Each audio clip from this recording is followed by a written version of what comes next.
उन्होंने कहा कि पीयूष, मैं कहा हाँ सर, इधर आ, वो देख राजीव शुक्ला और वो बैठ गए जगह गाड़ी में, दिखा इनको, दिखा, कवर कर, दिखा इनको। Sir what do you have to say, the government is saying that no discussion on SR will take place. उनका सीधा सीधा जवाब था, ब्रदर माइंड योर स्टेप। तो मैंने कहा सर तो अखिलेश यादव ऐसे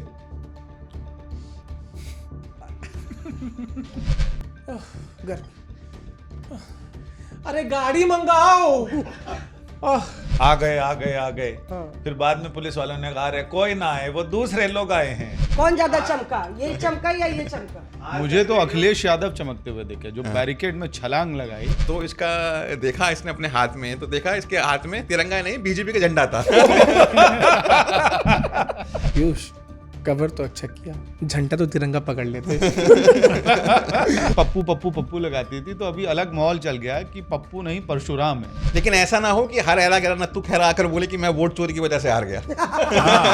कि आज तो बड़ा चकमा हो गया, लोगों ने बैरिकेड पार कर दिए। बोले अरे शर्मा जी आप तो इतने पुराने हैं, आपको तो ये आइडिया है, हम 3 बैरिकेडिंग इसीलिए करते हैं। अब लोग गेस करें कौन है। आप गूगल कर लेना। वही नेता तो नहीं है जिनकी बाइट शुरू होते ही खत्म हो जाती है, 3 लाइन की पीसी करते हो। My lord you know what is this thing. Reporters of air. Rahul 1 2 3, Rahul 1 2 3। हाथ ने नहीं बदले हालात। जो सो रहा है वो जाग जाए, जो जाग रहा है वो सो जाए। Check check check check. India की आवाज इंडिया तक आ रही है ना। हाँ? प्यारे भाइयों, माताओं और बहनों, मेरी आवाज सुनो। सरफरोशी की तमन्ना अब हमारे दिल में है, देखना है जोर कितना बाजुए कातिल में है। सरफरोशी की तमन्ना वक्त आने पर बताएंगे तुझे आसमां, हम अभी से क्या बताएं क्या हमारे दिल में है। सरफरोशी की तमन्ना अब हमारे दिल में है, देखना है जोर कितना बाजुए कातिल। 15 अगस्त को छुट्टी तो नहीं ले पा रहे हो, तेरे से ज्यादा बाजुओं का जोर दम दिखा बाजुए रहे हो। जालिम में है। नहीं, अमित क्या कह रहा है? मैं कह रहा हूँ 15 अगस्त को छुट्टी तो नहीं ले पा रहे हो, बाजुओं का ताकत दिखा रहे हो। कुछ चीजें हमारे कंट्रोल के बाहर हैं। इसी हंसी मजाक के बीच आ गए आप। चलिए, गुल है, गुलशन है और आप भी है, तो हम लोग भी शुरू करते हैं अपना रिपोर्टर्स ऑफ एयर का ये एपिसोड। आप आज तक रेडियो पे हमें सुन सकते हैं, देख सकते हैं, और सिर्फ सुनने और देखने से काम नहीं चलेगा, सब्सक्राइब करना मत भूलिएगा।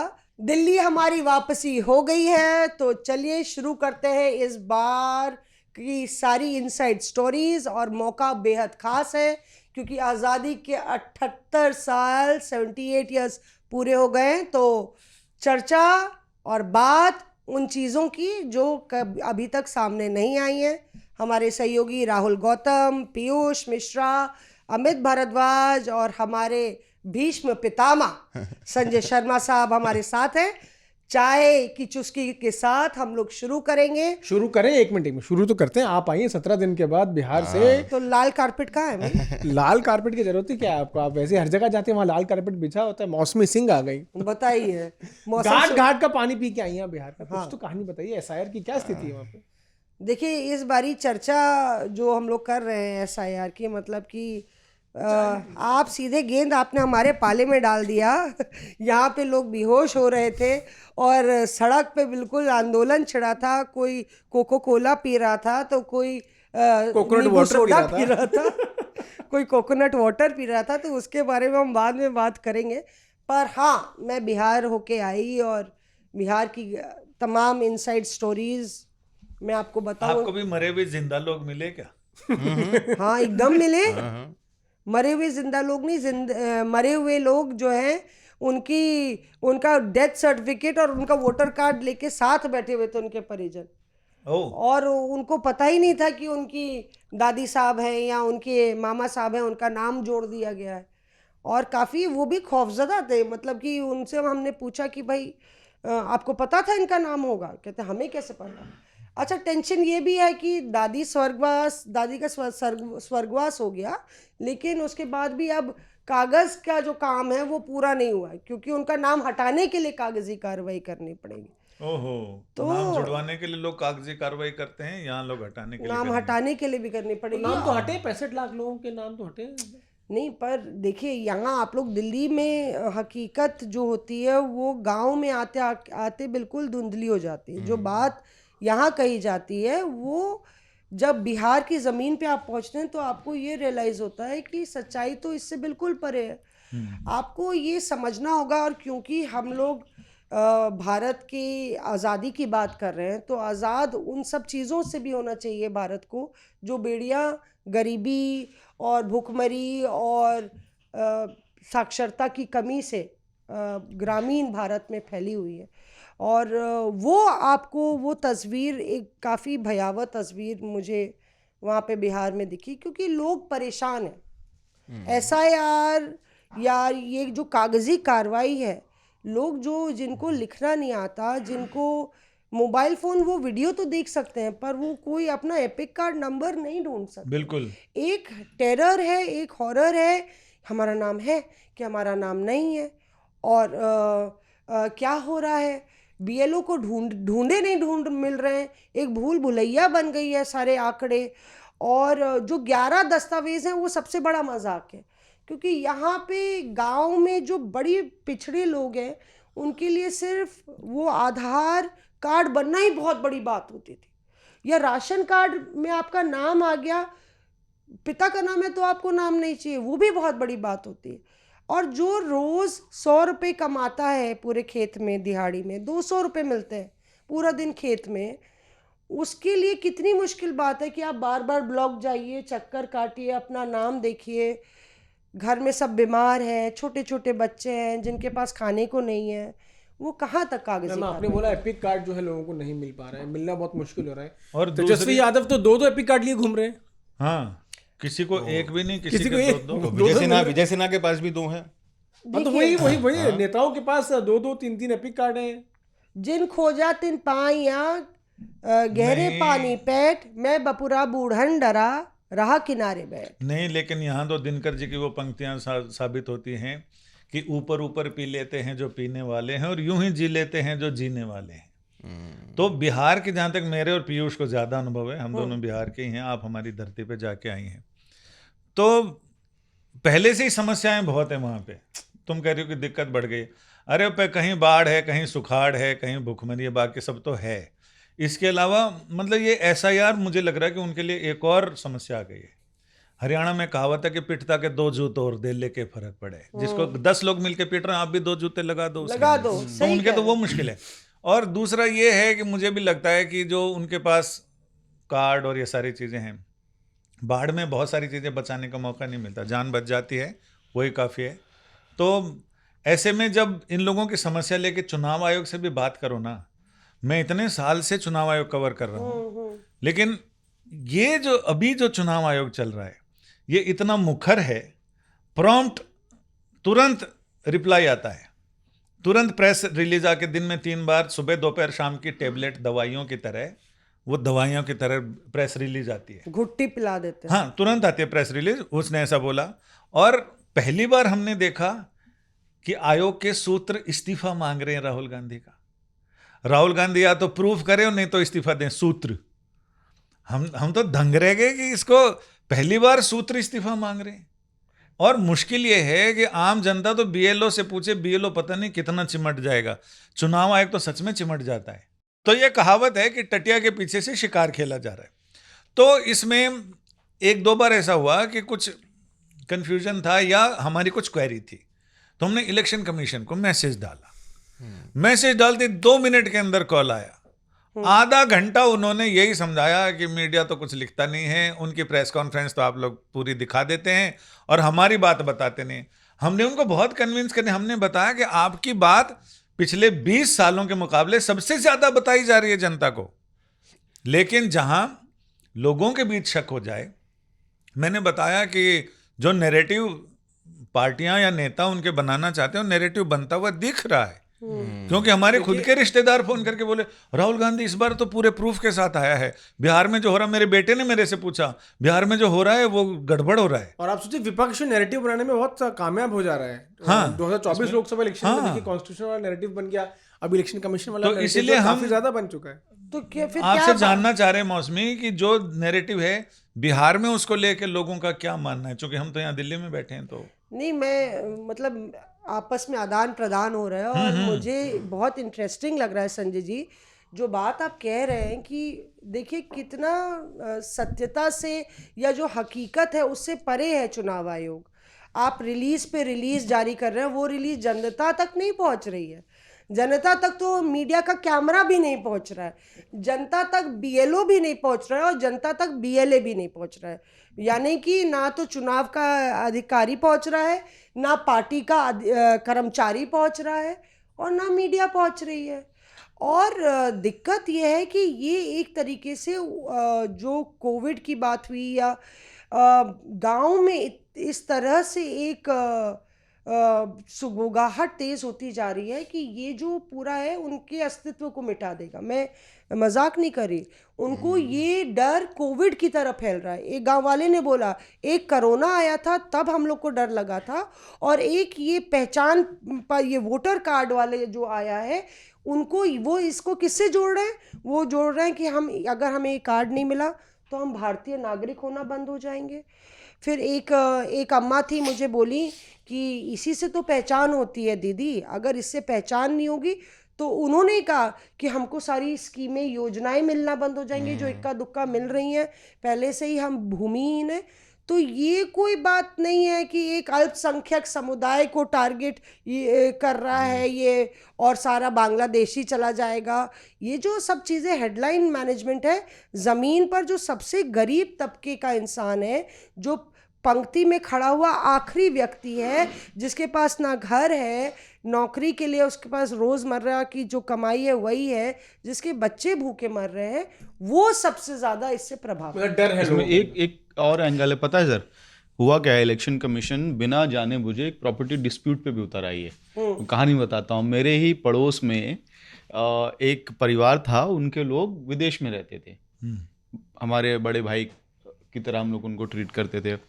भारत आए, प्रॉपर्टी का डिवीजन हो रहा था उनके यहाँ पे, तो पता चला कि वो एग्जिस्ट ही नहीं करते हैं, कहीं एग्जिस्ट नहीं करते हैं, क्योंकि उनके चाचाओं ने उनका नाम जो है वो वंशावली से कटवा दिया था। वंशावली अभी जो है बीएलओ को आप सेट कर लो, किसी का नाम जिसको आपको प्रॉपर्टी में हिस्सा नहीं देना है, जिससे आपका डिस्प्यूट चल रहा है, गांव के प्रधानी में किसी से बहस चल रही है, उसका नाम आप काट दो, पूरा खेल खत्म, आप एग्जिस्ट ही नहीं करते हैं। लेकिन उसमें तो चुनाव डिस्प्यूट में आयोग पहुंच गए का आप। उसमें चुनाव आयोग का कोई दखल नहीं है, क्योंकि प्रॉपर्टी डिस्प्यूट और जो वंशावली है वो तो पंचायतों की वोटर से जिम्मेदारी आपने कर दिया, नाम ही हटा दिया, लेकिन उसको तो आपका गायब हो गया, वंशावली exist से नहीं कर रहा नाम वो हटा आदमी। दिया, तो ये तो बहुत वो है।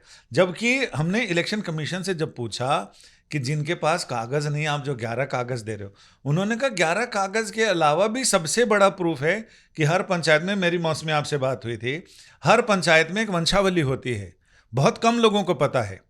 तो उसके बारे में मुझे लगा कि चुनाव आयोग सीधा बताए ना बताए, हमारा फर्ज है कि हम इस पॉडकास्ट के जरिए सारे लोगों को बताएं कि हर पंचायत में या हर जहां जमीन का हिसाब किताब रहता है वहां एक वंशावली का रजिस्टर होता है।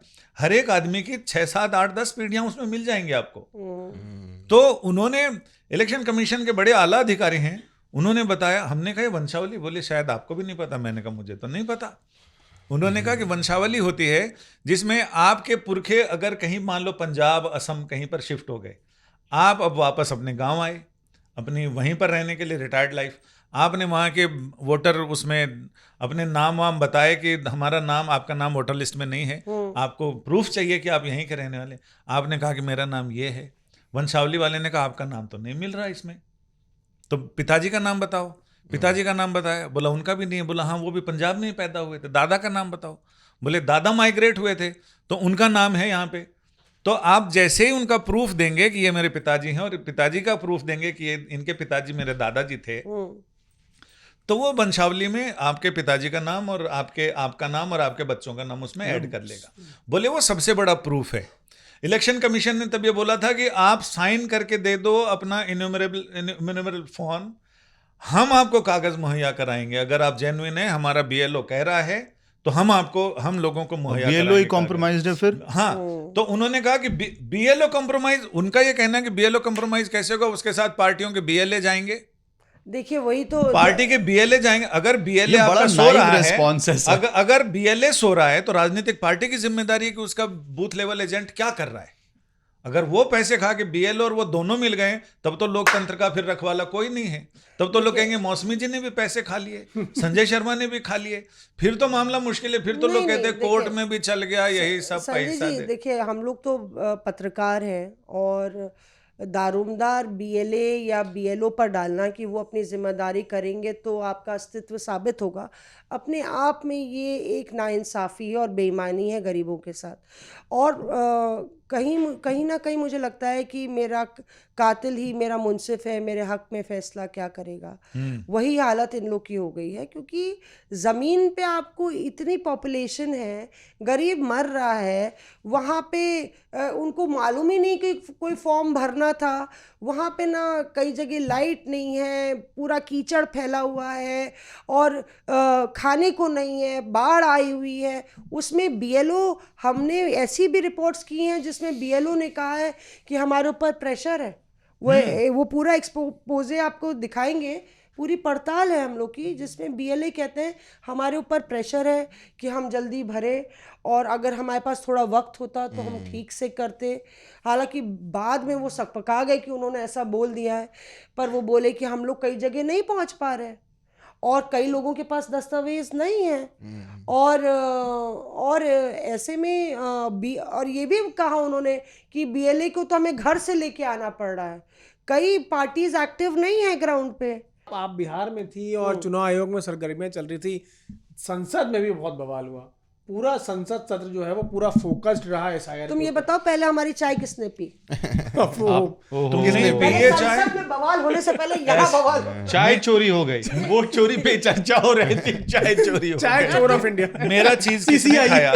हाँ, मेरी चाय देखिए, ये यहाँ चोरी हो रही है चाय की। एक नारा दिया था वहां पे मनोज झा ने, इलेक्शन चोर ऑफ इंडिया। मैंने कहा ये तो इलेक्शन कमीशन का नया नाम आ गया, वोट चोरी, इलेक्शन तो चोरी। हमें वो भी तस्वीर, ये तो बिहार की चर्चा हो रही थी और हम लोग थोड़ा सा बह गए। अब मुझे लग रहा है कि आगे जरूरी है, ये बिल्कुल मामला जरूरी बेहद है। गंभीर हाँ। है, और हमने ये दर्शकों को प्रॉमिस किया था, हमें, हमारे सुनने वालों को, कि हम लोग ये एक बहुत ही ज़्यादा ईमानदारी से विश्लेषण और अपनी इनसाइड स्टोरीज आपको बताएंगे। इसमें कोई भी हम किसी को प्लीज़ करने के लिए नहीं बोल रहे हैं। ये भयावह स्थिति है। दोनों जो हैं, जय और वीरू की जोड़ी, हाँ, बहुत देर से चुप बैठी है, RG भी चुप बैठा है, तो RG को मौका दे देते हैं कि RG से पूछते हैं, उर्फ राहुल गौतम। कंफ्यूज ना हो। राहुल गांधी तो ये मैं तुम्हारे पाले में डाल दिए राहुल। पहले ये बताओ कि RG लाल किले नहीं पहुंचे, और डिकोड करो क्या तुम्हें लगता है कि इसके पीछे वजह थी। ठीक है, वो नेता विपक्ष हैं, लीडर ऑफ ऑपोजिशन है। पिछली बार वो गए थे, लेकिन उनको चौथी या पांचवी रो में उनको बिठाया गया था, ऐसा उनके पार्टी की तरफ से कहा गया। राहुल गांधी और पीछे जाके बैठ गए, वहां पे खिलाड़ी बैठे हुए थे दरअसल। हाँ, हाँ, आपको ध्यान होगी, हाँ, वो उस साल तस्वीर। खिलाड़ी आए हाँ, थे, उनके पास जाकर बैठ गए, वर्ल्ड कप वाले। हाँ, सेकंड लास्ट रो में राहुल गांधी बैठे थे पिछली बारी। तो पार्टी ने इसका बहुत ज्यादा ऑब्जेक्शन लिया था।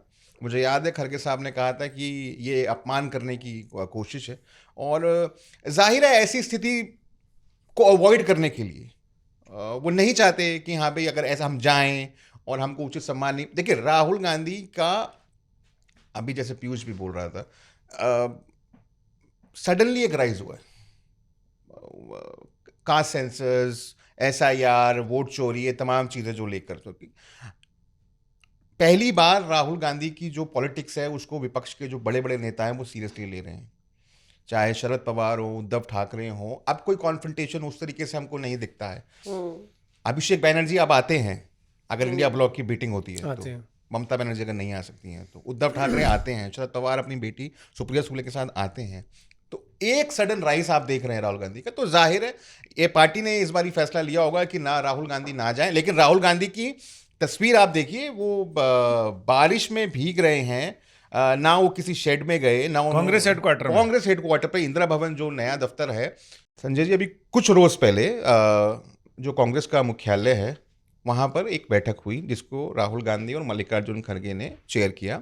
उसमें तमाम जनरल सेक्रेटरीज, इंचार्जेस, तमाम लोग मौजूद थे। वहाँ पर राहुल गांधी की सबसे पहले तो ताली बजा के ध्वनि मत से एक प्रस्ताव पारित किया गया कि भाई आपने इलेक्शन कमीशन को एक्सपोज कर दिया, आपने इतना बड़ा मुद्दा जनता के सामने रख दिया, और हम इतनी शक्ति लगा रहे थे लेकिन 2024 में फिर भी मोदी नहीं गए क्योंकि गड़बड़ हो रही है। तो राहुल गांधी ने कहा कि मेरे पास अभी और डेटा आ रहा है। मैं अच्छा। हाँ, तो अभी एटम बॉम्ब की बात हो रही थी, पता नहीं हाइड्रोजन बॉम्ब है या न्यूक्लियर हाँ, या प्रोटॉन न्यूट्रॉन, जो भी है, तो और डेटा आ रहा है। और डेटा आने के बाद राहुल गांधी और खुलासे करेंगे। लेकिन इसमें एक इंटरेस्टिंग बात हुई, सचिन पायलट जो हैं उन्होंने कहा कि ये सब तो ठीक है, कई जगहों पर गड़बड़ हुई है। जैसे कि मैं जानता हूँ जयपुर रूरल के अंदर कांग्रेस का उम्मीदवार 1600 वोट से हार गया था, तो गड़बड़ तो हुई है। लेकिन ऐसा ना हो कि हर एला गला नत्थु खैरा आकर बोले कि मैं वोट चोरी की वजह से हार गया। हाँ, ये तो बड़ी मुश्किल हो सारे जाएगी। कांग्रेसी जो हारे वो सारे बोले कांग्रेस- अरे मैं तो इसलिए हारा मैं तो हूँ। वोट चोरी से हार गया। तो इशारा नहीं था। नहीं, उन्होंने कहा कि हमको डिवाइस करना पड़ेगा कोई मैकेनिज्म कि भाई हाँ, कि भाई जेन्युइन, भाई कोई 30,000 से हार रहा है लोकसभा सीट में, मैं बता रहा हूँ 25 लाख वोटर होता है, 30 लाख वोटर होता है, उसमें आप 25,000 वोट से हार गए, हमने लाख तो पूरी मेहनत की थी जी, लेकिन वो तो चोरी हो हाँ, गई। चोरी हो गया। तो उन्होंने कहा कि हमको ये डिफरेंशिएट करना पड़ेगा कि जो जेन्युइन केसेस हैं उन्हीं को हम हाईलाइट करें और लोग अपना फेलियर ना छुपाएं ये वोट चोरी को लेकर। एक जानकारी जल्दी से दे देता हूँ मौसमी, ये जो नारा है वोट चोर गद्दी छोड़, हाँ। ये नारा प्रियंका गांधी का दिया हुआ है। अच्छा। हाँ, राहुल गांधी का नहीं दिया हुआ, यानी बनाया हुआ। ये प्रियंका गांधी ने ये नारा बनाया। 10:15 बजे रोज प्रियंका गांधी पहुंचती हैं SIR के प्रोटेस्ट में, डेली, कभी एक सेकंड भी वो लेट नहीं होती। 10:15 बजे प्रोटेस्ट शुरू होता है, प्रोटेस्ट में खड़ी हमेशा मौजूद रहती हैं। 4 लोगों के थ्रू उस पूरे प्रोटेस्ट को कोऑर्डिनेट करती हैं।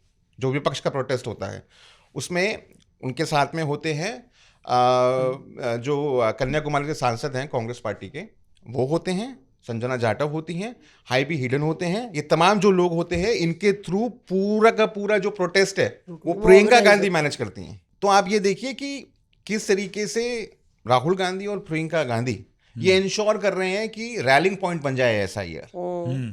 बंगाल के अंदर भी TMC खड़ी हो जाए, हाँ बिल्कुल, DMK। तो आप ये आप और बढ़ेगा, आप देखिएगा आने वाले दिनों में। पीयूष, आप तो वहां पे रहते हैं ना जब प्रोटेस्ट होता है, तो क्या देखा आपने, मतलब कि अपनी नजरों से बताइए कि क्या देखा आपने SIR को लेके मकर द्वार पे? एक बात राहुल गांधी ने बोली है कि मकर द्वार पे प्रियंका गांधी आ जाती है और उनके नहीं, साथ ये राहुल गांधी नहीं है, माफ कीजिएगा, ये एक राहुल बात गौतम है। क्या है आरजी भाई? अपना वाला अपना वाला। देखो ये तो मैं टांग खींच रहा है राहुल। वो आरजी बोलते हैं। ये जानबूझ के बोला ये। हमारे राहुल गांधी उर्फ राहुल गौतम उर्फ राहुल तुम बर्दाश्त मत करो, ये बर्दाश्त नहीं करो। कहाँ है मेरा चाकू, कहाँ है? माफ कीजिएगा, मैं हमारे राहुल गांधी ने एक बात बताई हमको कि प्रियंका गांधी 10:15 बजे वहां पहुंच जाती है और वहां पे पहुंचने के बाद में बाकी जो विपक्षी दल के सांसद है वहां पर होते हैं। एक बड़ी इंटरेस्टिंग बात जो आजकल देखने को मिल रही है कि कांग्रेस के सांसदों से ज्यादा तेज नारा TMC के सांसदों का है और उससे ज्यादा तेज नारा आम आदमी पार्टी के सांसदों का है। आम आदमी पार्टी के भी सांसद जो हैं आ गए। संजय सिंह ने भी उस दिन मार्च में हिस्सा लिया था जो शुरू हुआ था मार्च। बिल्कुल बिल्कुल। और उसके बाद और विपक्षी दल दूसरे जो हैं अलग अलग समाजवादी पार्टी के सांसदों का नारा बहुत है। अच्छा, उसका कारण क्या है? उसका कारण ये है पॉलिटिक्स ऑफ कन्वीनियंस, जो पहले भी हमने इस बारे में बात की थी। दरअसल है क्या कि ये एक मुद्दा है जिससे सभी राजनीतिक दलों को लगता है कि यार जीत गए तो जीत ही गए, हार गए तो ऐसा यार, तो इसीलिए मतलब कि जीत गए तो जीत गए, बन गए विधायक सांसद, हार गए तो ऐसा यार। तो किसी तरह से लोगों को बता दो कि भाई हमारी कोई गलती नहीं है, हम हार गए तो SIR से हारे, जीत गए तो भाई जीत ही गए, तो इलेक्शन कमीशन जीता ही गया।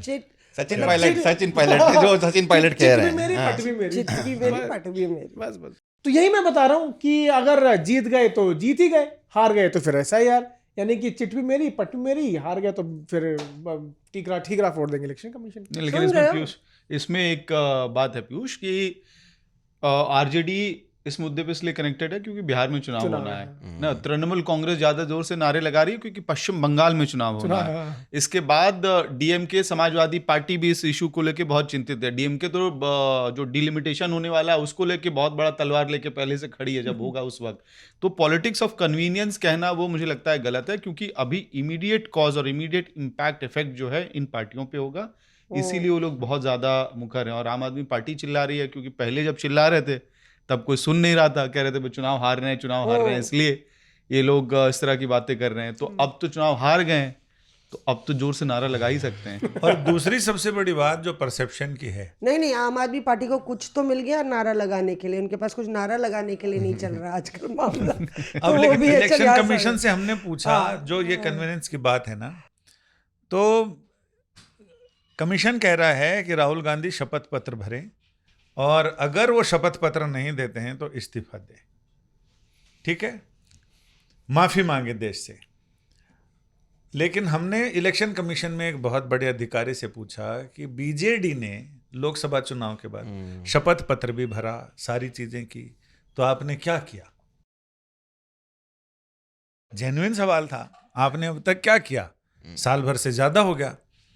तो उन्होंने कहा अरे तो ऐसा थोड़ी है कि वो पिछले चुनाव आयोग के समय हुआ था, उस समय चुनाव आयोग तो लोग या पूरे सब लोग अलग थे, अब अलग है, नया आयोग है। अब 1951 में क्या हुआ हम उसका जवाब देंगे, वो तो उनसे पूछिए कि क्या हुआ उसका। मैंने कहा जी संवैधानिक संस्था है ऐसे, और लगातार चलने वाली संस्था है, ऐसे थोड़ी कह देंगे कि उनके जमाने में हुआ। तो बोले वो तो वहां का सीईओ बताएगा, चीफ इलेक्टोरल ऑफिसर। मैंने कहा तो चीफ इलेक्टोरल ऑफिसर कोई अपने आप में स्वायत्त संस्थान थोड़ी है, आप ही के सुपरविजन में काम कर रहा है। बोले हाँ तो वो उनसे पूछिए, वो बताएंगे कि क्या हुआ। लेकिन आप उसको छोड़िए, आप ये देखिए इसका एसआईआर का। अच्छा। अब एसआईआर के लिए बाकी जो अमित ने बोला है वो इसलिए पार्टियां उसमें है कि अगला नंबर बंगाल का है, चुनाव, तो ये नहीं सोचते कि मेरे घर आग लगी तो तुम चुप थे, अगला नंबर आपका है, तो इसलिए उनको सब चिल्लाओ। इसमें एक इनसाइड स्टोरी आपको दूं, बोल रहे हैं, हाँ। एक इनसाइड स्टोरी है। यही बात आपके चीफ इलेक्शन ऑफिसर, जो इलेक्शन कमीशन के चीफ इलेक्शन कमिश्नर हैं, उन्होंने इंडिया गठबंधन के एक डेलीगेशन के सामने बोली थी। बिहार को लेके जो पहला डेलीगेशन गया था, तो बड़े एकदम पंच लाइन के हिसाब से उन्होंने कहा this is new India, this is new commission. उनकी पंच लाइन खत्म हुई नहीं थी, इससे पहले उनको काउंटर मिला, what do you mean by this? तो उन्होंने कहा नहीं हम कह रहे हैं कि देखिए I am the new commissioner here. तो कहा गया कि ये तो कमीशन कंटिन्यूएशन में होता है, हाँ। आप यहाँ हैं, आपके 2 मेंबर्स तो कमिश्नर जो हैं पहले से हैं। फिर उसके बाद उन्होंने दोबारा कहने की कोशिश की, नहीं हम लोग नई तरह से सेटअप करने की कोशिश कर रहे हैं। फिर उनको काउंटर किया गया और अंत में ये कंक्लूजन निकला। इन पार्टियों के नेताओं ने मुझे कहा कि हम सोच रहे थे कि इससे पहले जो सीईसी थे उनको लेके हमारी राय नेगेटिव थी, अब जो आए हैं ये तो वो वाले तो बस शायरी बोल के निकल जाते थे, ये तो एक नया नॉर्म सेट करने की कोशिश कर रहे हैं। इसलिए जितनी विपक्षी पार्टियां हैं वो सब बहुत अग्रेसिवली इस सीईसी को काउंटर करेंगी, मतलब कोई मर्सी नहीं होने वाली है। ये new India, new commission, new norm establish करने की कोशिश जो है, ये पहली ही मीटिंग में इंडिया गठबंधन के नेताओं ने उनको वहीं पे काउंटर कर दिया था। तो ऐसा भी हो सकता है कि नया नारा आए, नया आयोग विकसित आयोग, नया भारत विकसित भारत। चलिए अभी कोरम पूरा हो गया है, अब चाय की राउंड 2 के पहले एक कंफर्ट ब्रेक, जैसे कि संजय जी ने बताया है, कोर्ट में कहा जाता है, let's take a comfort break. और इस बीच अगली गेंद, और ये shot off length off stump के बाहर, बैकफुट पर गए, गेंद को कट करने की कोशिश की, बढ़िया कट, गेंद सीधे स्क्वायर थर्ड मैन की दिशा में। 1 और 4 भारत के नाम, और इन 4 रनों के साथ भारत का स्कोर बढ़ता हुआ 373, 3 विकेट के नुकसान पर। वाह क्या बात, वाह वाह वाह। इसके बाद जो वो ये बीएसएनएल चौका जो आता था वो भी सुना दूं। आज तक रेडियो के क्रिकेट पॉडकास्ट बल्ला बोल के नए एपिसोड में मिलिए नामी गिरामी कमेंटेटर संजय बैनर्जी से। हमारे पास ग्लूकोज तो था नहीं, पीयूष को चक्कर आ रहे थे तो हम लोग ने थोड़ा ब्रेक लिया था। अभी पीयूष के लिए चाय वापस देखिए, आ गई गर्मी है। हो चाहे सर्दी, चाय पीना है जरूरी। क्योंकि चाय जान डालते हैं शरीर पे। तो चाय तो बना डाल तो दे नहीं, लेकिन तू चाय बना दे। भाई, चाय तो डाल दे, जान तो तब वही तो डालोगे, मैं- पहले चाय नहीं, तो डाल। राहुल, शेर इससे बना आज नहीं, मैं तो चाय पंचलाइन बना काम दे। नहीं कर रहा। राहुल तुम चाय डालो, पीयूष सुनाएगा चाय के साथ हमको वो कहानी जो इसकी जुबानी जो इसने देखी जब लोगों को भर भर के बस में लिया जा रहा था। जब इसकी शुरुआत बड़ी इंटरेस्टिंग है। 11:15 के आसपास सारे सांसद पहुंच जाते हैं संसद भवन के अंदर, और इस बार प्रोटेस्ट मकर द्वार पर नहीं होता है, होता है प्रोटेस्ट अंदर, लोकसभा के अंदर। उसकी तैयारियां प्रोटेस्ट भी नहीं होता, तैयारी होती है कि कैसे अब आगे हमको धरना प्रदर्शन करना है, मार्च निकालना है, कौन आगे रहेगा, कौन पीछे रहेगा, कौन बीच में रहेगा और कौन मार्च को लीड करेगा। सब डिस्कशंस चल रहे हैं। 11:15 तक जो है थोड़ा बहुत डिस्कशंस अंदर पार्लियामेंट में हो हल्ला होता है, और फिर 11:30 बजे जो है मार्च निकलता है। निकलने से पहले क्या होता है, मकर द्वार पर धीरे धीरे भीड़ जुटनी शुरू हो जाती है, सबके हाथ में तख्तियां, वहीं पे नारेबाजी शुरू हो जाती है। और ये देखिए सबसे इंटरेस्टिंग बात क्या होती है कि मकर द्वार की सीढ़ियों पर 7वीं 8वीं सीढ़ी पर राहुल गांधी खड़े हैं, उनके साथ में प्रियंका गांधी खड़ी हैं, और उसके ठीक नीचे वाली सीढ़ी पर अखिलेश यादव खड़े हैं। तो जो इनके नेता हैं, इनके सांसद हैं, वो सभी के सभी जो है राहुल गांधी की तरफ देख के नाराबाजी कर रहे हैं। वो किन के सांसद? हाँ, जैसे कांग्रेस के सांसद राहुल गांधी की तरफ देख के हम यहाँ पे मौजूद हैं, ठीक, मतलब कि वही ना कि नंबर कमाने वाली बात। तो कांग्रेस के सांसद राहुल गांधी और प्रियंका गांधी की तरफ देख कर जो है नारेबाजी कर रहे हैं, और वो एकदम क्लास मॉनिटर नहीं होता है। तो वैसे ही राहुल गांधी, अखिलेश यादव और प्रियंका गांधी खड़े हैं सीढ़ियों पर, सबको देख रहे हैं कौन कौन आ गया, कौन कौन नहीं आ गया। तो तैयारियां जो है मार्च की चल रही हैं, और अखिलेश यादव जो है वो डिंपल यादव के साथ खड़े हैं, और साथ में उनके जया बच्चन खड़ी हैं, और जया बच्चन और डिंपल यादव आपस में कुछ कानाफूसी कर रहे हैं। और इधर 3 लोग इधर खड़े हैं, प्रियंका गांधी, राहुल गांधी इधर खड़े हैं, और नीचे भीड़ इकट्ठी होनी शुरू हो जाती है। अब 11:35-37 के आसपास मार्च शुरू होता है। सबसे आगे होते हैं राहुल गांधी। और एक इंटरेस्टिंग बात कि अब तक एसआईआर के प्रोटेस्ट पर और इंडिया ब्लॉक की मीटिंग्स में आम आदमी पार्टी ने पूरा डिस्टेंस मेंटेन किया हुआ था। डिनर में गए थे वो, अभी डिनर हुआ था उसमें गए थे, लेकिन उस वाले प्रोटेस्ट में एसआईआर वाले जो मार्च शुरू हुआ मकर द्वार से इलेक्शन कमीशन की तरफ जा रहा था, सबसे आगे राहुल गांधी के बाद अगर किसी की आवाज आ रही थी तो वो थे संजय सिंह। अच्छा, बहुत जोर से उन्होंने नारेबाजी लगाई, बहुत जोर से उन्होंने एसआईआर, वोट चोर, गद्दी छोड़, इस तरह की नारेबाजी लगाते हुए दिखे। धीरे धीरे आगे बढ़ने के बाद राइट लेके उनको एग्जिट करना था। तो मैं, जैसा हम लोग होता है, जब कवर करते हैं पार्लियामेंट में कोई भी चीज़, तो सेल्फी स्टिक पर मोबाइल लगाकर अपना जो सिस्टम है ऑडियो वाला, उससे अपना वॉक थ्रू कर रहे थे। तो मैंने आगे बढ़ने के बाद मुझे मौका मिल गया राहुल गांधी तक पहुंचने का। वाह, और कब क्या है, भीड़ में इतनी सिक्योरिटी के बीच में आप पहुंच नहीं पा रहे थे। जो CISF वाले हैं और जो पुलिस वाले, वो आपको धक्का दे देंगे क्योंकि आप राहुल गांधी तक पहुंचे। LOP हैं, स्पेशल प्रोटेक्टी हैं। तो आप फॉर्चुनेटली उनके पास, बिल्कुल पास पहुंचने का मौका मिल गया। मैंने राहुल गांधी से पूछ लिया कि राहुल जी आप मार्च निकाल रहे हैं, सरकार कुछ कह नहीं दिया, सरकार ने साफ कह दिया इस पर कुछ नहीं चर्चा करेंगे। राहुल गांधी ने कोई जवाब नहीं। अब मैंने सोचा कि राहुल आपकी तरफ देखा, वो सुन लिया उन्होंने, पर जवाब नहीं दिया। अब जो है क्या हुआ कि मैं ये समझ गया कि राहुल गांधी ने जिस तरह से संसद भवन में बोलते बोलते बेंच थपथपाई थी और वो अंग्रेजी में बोल रहे थे, तो मैं अब अंग्रेजी में पूछता हूँ, sir what do you have to say, the government is saying that no discussion on SIR will take place. उनका सीधा जवाब था, ब्रदर माइंड योर स्टेप्स।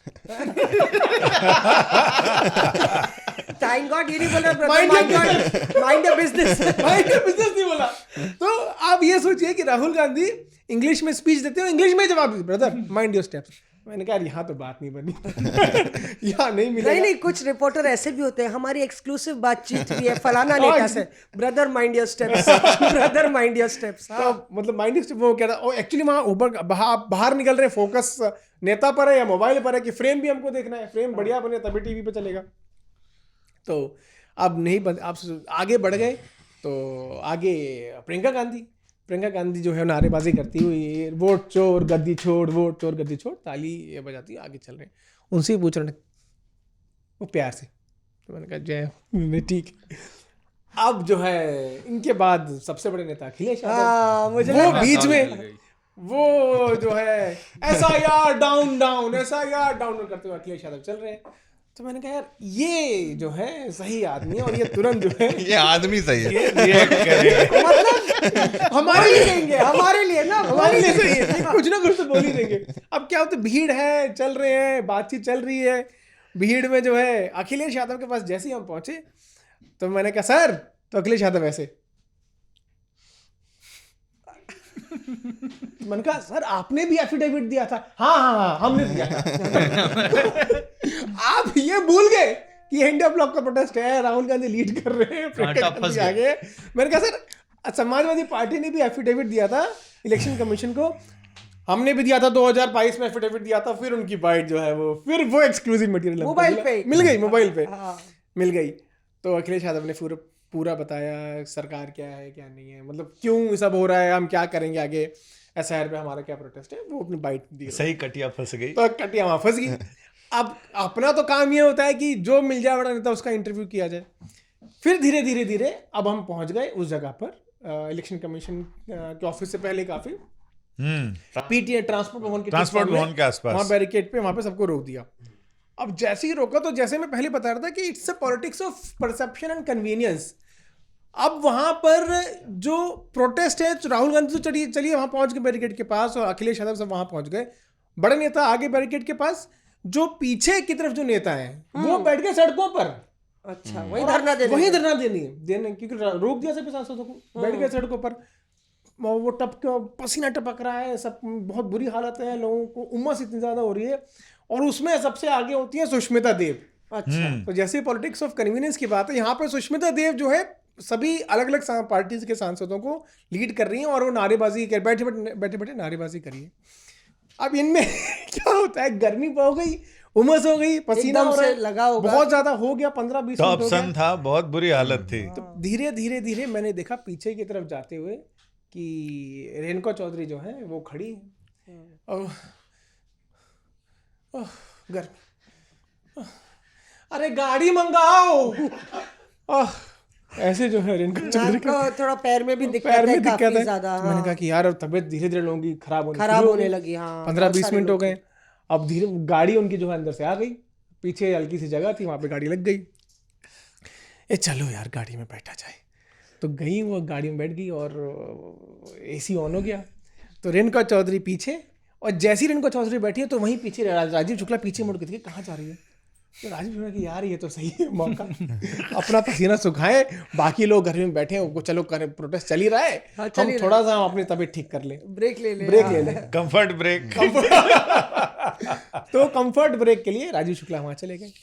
अब इसमें क्या होता है कि ये कांग्रेस के नेता जो बहुत मीडिया में बात करते हैं, उनका नाम नहीं ले सकता मैं, बहुत बड़े नेता हैं, अच्छा, उत्तर प्रदेश से आते हैं, और समझ में आ गया हमें। नहीं और कौन, जनता भी समझ गई होगी। तो वो नेता क्या पश्चिम से आते हैं कि पूरब से? तो वो नेता, मैं एक्चुअली लगातार वॉक थ्रूज कर रहा था, लगातार वॉक थ्रूज मतलब रिपोर्ट्स फाइल कर रहा था कि वहाँ पे क्या क्या हो रहा है। वो देख रहे हैं मेरे को, कह रहे हैं कि एकदम से जैसे मेरा एक का रिपोर्ट खत्म हुआ तो उन्होंने कहा कि पीयूष, मैं कहा हाँ सर, इधर वो देख राजीव शुक्ला और वो बैठ गए जगह गाड़ी में, दिखा इनको, दिखा, कवर कर, दिखा इनको। तो मैंने कहा कि अरे नहीं सर, वो तो चलिए तबीयत खराब है, लेकिन अब खबर तो खबर है, अब आपको खबर आके कांग्रेस का नेता बता रहा है कि भाई खबर है तेरे लिए बना, तो आदमी क्या करेगा। तो करते करते मैं पहुंच रहा एक वाकई में, देखिए एक तरफ जहां कांग्रेस के और विपक्ष के सांसद सड़कों में बैठे, वहीं दूसरी और रेणुका चौधरी और राजीव शुक्ला AC गाड़ी में बैठे। चला दिए तो वॉक थ्रू ये भी कर दिए, तो करना जरूरी है ना, खबर तो खबर है ना। जैसे पीयूष जो है कोई भी कोर कसर नहीं छोड़ता, इसी के साथ पीयूष को सबसे ज्यादा टीटी करने का अवार्ड रिपोर्टर्स ऑफ एयर में ये प्रमाणित किया जाता है कि सबसे ज्यादा टीटीज अक्रॉस पॉलिटिकल पार्टीज कोई कर सकता है तो वो पीयूष मिश्रा है। तालियां। तो अब मैं बस खत्म करता हूँ 5 मिनट। अब धीरे धीरे, नहीं दिलचस्प है, बताइए। फिर धीरे धीरे जब ये हो गया, वो रिपोर्ट कवर हो गई, अचानक से देखते हैं कि शशि थरूर वहां पहुंचते हैं, और शशि थरूर का होता है गेस्ट अपीयरेंस। हाँ, गेस्ट अपीयरेंस क्यों मैं बोल रहा हूँ क्योंकि अब तक SIR के धरनों में शशि थरूर कभी दिखाई ही नहीं दिए, ना मकर द्वार पे, ना अंदर, ना कहीं पर भी। लेकिन उस दिन वो पहुंच गए, और वो कहाँ पहुंचे, उन्होंने वो जगह देख ली, कहाँ, जहां पर मल्लिकार्जुन खड़के बैठे थे उनको शक्ल दिखाई, sir I am also here, sir I am also here, attendance mark की उन्होंने, 5-10 मिनट रुके, थोड़ा बात की, और जैसे ही शशि थरूर को पता चल गया कि अब सभी सांसदों को डिटेन करने वाले हैं, वो वापस हो लिए जैसे हाजिरी रजिस्टर हो गई उसके बाद निकल लिए। बस ऐसे भी कुछ लोगों के बारे में लोगों में परसेप्शन है कि उनकी आत्मा चोला बदलना चाहती है, तैयार है वो चोला बदलने को।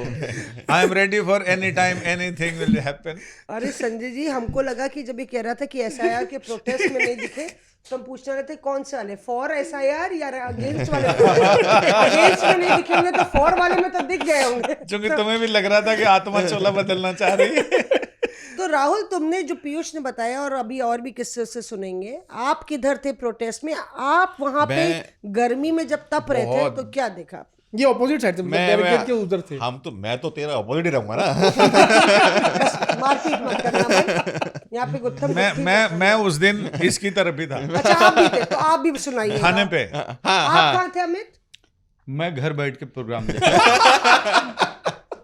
पर अमित ने बहुत 2-4 किस्से कवर किए। लेकिन मैं एक चीज बताऊं कि ये प्रोग्राम देख रहा था। कौन ज्यादा चमका, ये चमका या ये चमका? आज मुझे तक रेडियो अखिलेश यादव चमकते हुए देखे, जो बैरिकेड में छलांग लगाई, तो वो जो है आज तक समाजवादी रेडियो पे पॉलिटिक्स की हमारा ये रिटर्न थी। पॉडकास्ट आता है, रिपोर्टर्स अफेयर, और ये ऐसा रेडियो है जिसको आप सुनने के साथ साथ देख भी सकते हैं। तो ये प्रोग्राम देखा भी जा सकता है, सुना भी जा सकता है। तो अब इसका किस्सा सुनते हैं कि ये क्या कर रहा था। मैं भी उस समय वहीं था, गर्मी बहुत ज्यादा और मेरे पास भी सिर्फ मोजो था, मोजो जर्नलिस्ट, तो मैं वहां पर उससे ही कवर कर रहा था। अच्छा। तो पहले ये बता दे, फिर मेरे पास भी चटपटिया चीजें हैं, फिर मैं बताऊंगा। अमित, आप क्या कह रहे थे? कुछ बात आप मैं तो कह रहा था कि इन दोनों महोदय तो चमके ही चमके, दो अलग छोर से, लेकिन असली हीरो उस दिन अखिलेश यादव एकदम जब अपने कोलीग्स की तारीफ नहीं कर रहे। बैरिकेड फान के जो है बाहर इन निकले। दोनों में से कौन चमके थे? बोल रहे हैं अखिलेश यादव थे। इसलिए आम आदमी पार्टी ना एनडीए में है ना इंडिया में है। नहीं, मैं देखिए तीन लोगों को क्रेडिट जाएगा, मैं खुद ही ले लेता हूँ क्रेडिट। 3 लोगों को क्रेडिट जाएगा इंडिया गठबंधन में नींव का ईंट रखने के लिए। एक दुनिया में नहीं रहे, दूसरे इंडिया गठबंधन में नहीं रहे, तीसरा मैं हूँ। किस चीज की नींव रखने के लिए? जब गठबंधन बन रहा था, जब ईट गारा सब जुगाड़ किया जा रहा था, तो ये सीमेंट तो उस वक्त से जो है मैं अपना कैमरा और माइक लेके खड़ा था सभी नेताओं को पकड़ने के लिए कि कहाँ क्या मीटिंग चल रही है। अब तुम्हें बताना पड़ेगा तुमने नींव कैसे रखी। कैमरा और माइक लेके सबकी बाइट कहाँ क्या चल रही है, ये एक्टिविटी कौन रजिस्टर कौन कर रहा था? मैं ही तो कर रहा था। ये उसमें शामिल नहीं था, साक्षी था ये उसका, हर जगह का। तो इसको पता है कि कौन सी गांठ ढीली रह गई जो खुल गई, कौन सी गांठ इतनी टाइट थी जो अभी तक नहीं खुली, और कौन बोरी उठा के दूसरी तरफ से। अच्छा राहुल, अपनी बात। अच्छा राहुल, नहीं राहुल, मुझे इस बात की आपत्ति दर्ज करनी है कि तुम दोनों में से ये चूज नहीं कर रहा। तो दोनों प्रिय है ना मेरे, दोनों प्रिय हैं, तो दोनों को चमकाओ। इसीलिए मैंने जो है अखिलेश यादव को चमका दिया, कर दिया। चलिए बताइए। मैं वहां पे था, बहुत ज्यादा गर्मी थी, इतनी, उसके अगले दिन ही बारिश हुई, उसके अगले दिन ही बारिश हुई, उसी दिन बारिश नहीं हुई। एक तो बहुत ह्यूमिडिटी थी, और हम खड़े थे जहां बैरिकेड लगाकर। पहले तो हमको लगा कि ये लोग यहां तक आ ही नहीं पाएंगे, क्योंकि 4 बैरिकेड लगाए हुए थे। ट्रांसपोर्ट भवन से लेकर जो reserve bank of India PTI की जो बिल्डिंग तक, वहां पर 4 बैरिकेड लगे हुए थे। तो हमें लगा ये तो पहुंच ही नहीं पाएंगे, लेकिन फिर कुछ बात हुई होगी पुलिस में, और उन्होंने फिर अलाउ किया, फिर वो लोग आए। सबसे पहले आगे राहुल गांधी थे, जाहिर है, उनके साथ में अखिलेश यादव थे, मनोज झा थे, तमाम लोग थे। फिर एक इंटरेस्टिंग चीज हुई। देखा क्या? अखिलेश यादव जो है वो बैरिकेड जंप कर इस तरफ आ गए। उन्होंने अपनी टोपी नहीं गिरने दी उन्होंने। अगर आप वो तस्वीरें में देखें, वो खुद भी गिर सकते हैं, लेकिन उन्होंने अपनी टोपी संभाल कर और वो दूसरी तरफ कूद गए। वो आकर बैठ गए वहां पर नीचे, और वो नारे लगाने लगे, बाइट वगैरह देने लगे। उसी समय पर कम से कम 7 या 10 मैं कहूँ विपक्षी सांसद जो हैं वो बैरिकेड्स पे चढ़े हुए थे। अच्छा। उसमें अलग अलग पार्टी, कांग्रेस नहीं, संजय सिंह भी थे शायद चढ़े हुए। संजय सिंह, नासिर हुसैन, शक्ति सिंह गोहिल, राजा वड़िंग, सागरिका घोष, इसके अलावा टीएमसी से और सांसद थे, कांग्रेस से और सांसद थे, ये तमाम लोग चढ़े हुए थे। समाजवादी पार्टी का कोई सांसद नहीं चढ़ा हुआ था, जबकि उनका नेता क्रॉस हो चुका है। और लेकिन ये सब तमाम लोग चढ़े हुए हैं बैरिकेड के ऊपर। हम देख रहे हैं, अच्छा उनका नेता राहुल गांधी, मतलब कांग्रेस का नेता, उस तरफ दूसरी तरफ खड़े थे। ये लोग चढ़े, लेकिन ये कभी लोग कूदे नहीं। मैं ये बताना चाहता हूँ क्योंकि ये नहीं चाहते थे कि भाई लाइमलाइट आए अखिलेश यादव के पास। वो अपने नेता के लिए लॉयल है, वो अपने नेता के साथ खड़े होना चाहते हैं। तो अब उनका नेता ने जब बैरिकेड नहीं जंप किया, उनका नेता वहां पर शांति से आराम से बात कर रहे थे पुलिस वालों के साथ में, तो वो लोग बैरिकेड पर चढ़ने के बावजूद वापस आ गए। तो बाकी सपा के सांसद क्या कर सपा के सांसद चढ़ ही नहीं पा रहे। पीयूष, वहां पे कोई सपा का सांसद नहीं था। सारे थे, मतलब बैरिकेड के ऊपर नहीं थे। और इतनी गर्मी थी मैडम, बेहोश होने वाले तो लाइन लग गई। कौन कौन सांसद थे वहां पे अखिलेश के जो खड़े थे पर चढ़ नहीं पा रहे? अयोध्या के सांसद थे, धर्मेंद्र यादव थे, इकरा हसन थी वहां पर। तो ये, और ऐसा नहीं है महिला, सबसे पहले महिलाएं ही चढ़ी उस बैरिकेड के ऊपर। सबसे पहले महिलाएं ही चढ़ी थी।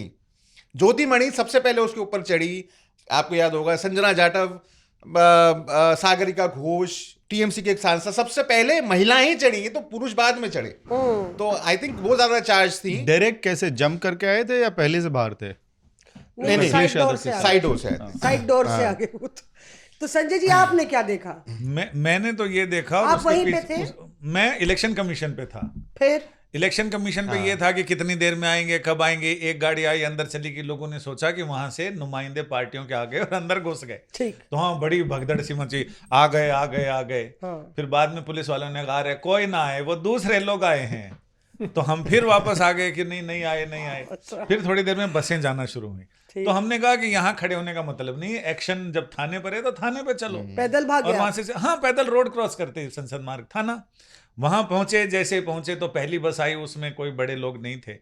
लेकिन पीछे वाली बस में फिर मैंने जाके देखा तो उसमें राहुल गांधी और सारे लोग थे। उसके पीछे वाली बस में खड़गे और ये केसी वेणुगोपाल उसी में हाँ, केसी वेणुगोपाल उसी में थे, खड़गे साहब थे, और साथ में जयराम रमेश थे। तो खड़गे साहब ने तो आराम से खिड़की में से बात करी, लेकिन जयराम रमेश ने कुछ नहीं बोला। और आपसे माइक पे बात की? हाँ, माइक में हमने तो अपना, हमारे साथ तो छड़ी मुबारक थी, हमने छड़ी मुबारक ऊपर लगाई और अपना खड़गे साहब बोलते रहे। फिर जयराम रमेश जी को हमने कहा, जयराम रमेश जी ने मुंह घुमा लिया, उन्होंने बात नहीं की। फिर केसी वेणुगोपाल जी ने बात की, सब पसीने पर, सब परेशान। केसी साहब ने इंग्लिश, हिंदी? इंग्लिश में। तो उसके बाद फिर हमने वहां पर डीसीपी और उनसे ऊंचे अफसर थे, उनसे कहा कि आज तो बड़ा चकमा हो गया, लोगों ने बैरिकेड पार कर दिए। बोले, रे शर्मा जी, आप तो इतने पुराने हैं, आपको तो ये आइडिया है। हम 3 बैरिकेडिंग इसीलिए करते हैं। पहली बैरिकेडिंग इजी होती है, तो उसको ये पार करके और उछल कूद के ये अपनी एनर्जी लॉस करते हैं, आगे आते हैं। फिर दूसरी बैरिकेडिंग वो डबल होती है, तो उसको वो पार करने में थोड़ी और एनर्जी, उसके बाद वो थक भी जाते हैं। और फिर हमने अपनी फोर्स पूरी डिप्लॉय की होती है कि अब इससे आगे नहीं। हमारी पहले प्रदर्शनकारियों से बात हो जाती है कि 2 बैरिकेडिंग में हम आपको पहली में कुछ नहीं कहेंगे, दूसरी में हल्का बल प्रयोग करेंगे, और तीसरी में तो एकदम आपको पार नहीं होने देंगे। तो वहीं पर लास्ट बैरिकेडिंग में आके वो कट जाएंगे, मर जाएंगे, ये कर देंगे, वो कर देंगे, वो करते हैं, लेकिन उससे आगे वो जा नहीं पाते। बहुत मुश्किल, चूंकि उसके अंदर से रस्सियां घुसी हुई रहती हैं, तो आप उसको क्रॉस ही नहीं, तोड़ नहीं सकते उसको। पर संजय जी, सब बहुत ही जानना चाहते हैं, जब ये पूरा सड़क पर चल रहा था, जरा डिकोड कीजिए। आपके तो इतने सूत्र हैं चुनाव आयोग के भीतर, उस समय सीईसी से लेके तमाम आला अधिकारी चुनाव आयोग के भीतर क्या सोच रहे थे? और क्या वो टीवी देख रहे थे? हाँ, टीवी देख रहे थे, और उनको ये आइडिया था कि यहाँ तक वो नहीं आएंगे। ये आइडिया था उनको। हमारी जो बात हुई, उन्होंने कहा कि जब यहाँ आना ही नहीं है तो हमको काहे को परेशान होना। तो वो अपने काम, मीटिंग वीटिंग जो रोजमर्रा की होती है वो कर रहे थे, बट लेकिन उनकी निगाह थी।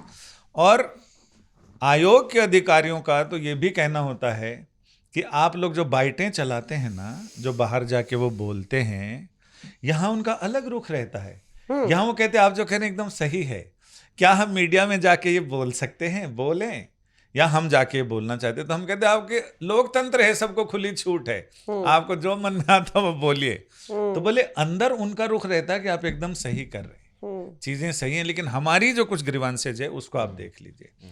और बाहर जाके वो बताते हैं कि हमने आयोग को ये कह दिया, हमने आयोग को ये कह दिया। और जब आप लोग पूछते हैं कि आयोग ने क्या कहा, तो बोले हाँ आयोग ने कहा कि हम इस पे कार्रवाई करेंगे।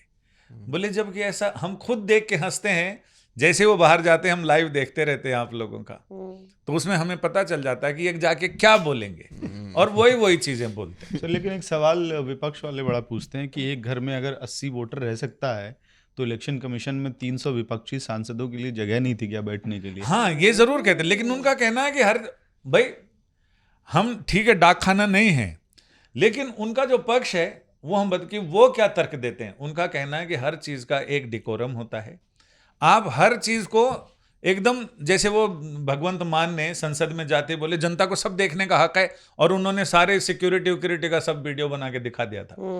इनका कहना है कि हर चीज का डेकोरम होना चाहिए। हमने हर पार्टी से 2-2 नुमाइंदे मांगे थे जो आपकी बात रख सकें। 250 आदमी आएंगे तो ज्यादा जोगी मठ उजाड़, फिर ना हम उनकी बात सही से समझ सकते हैं ना वो बता सकते हैं, तो आपस में एक दूसरे से ही क्लैश हो जाता है।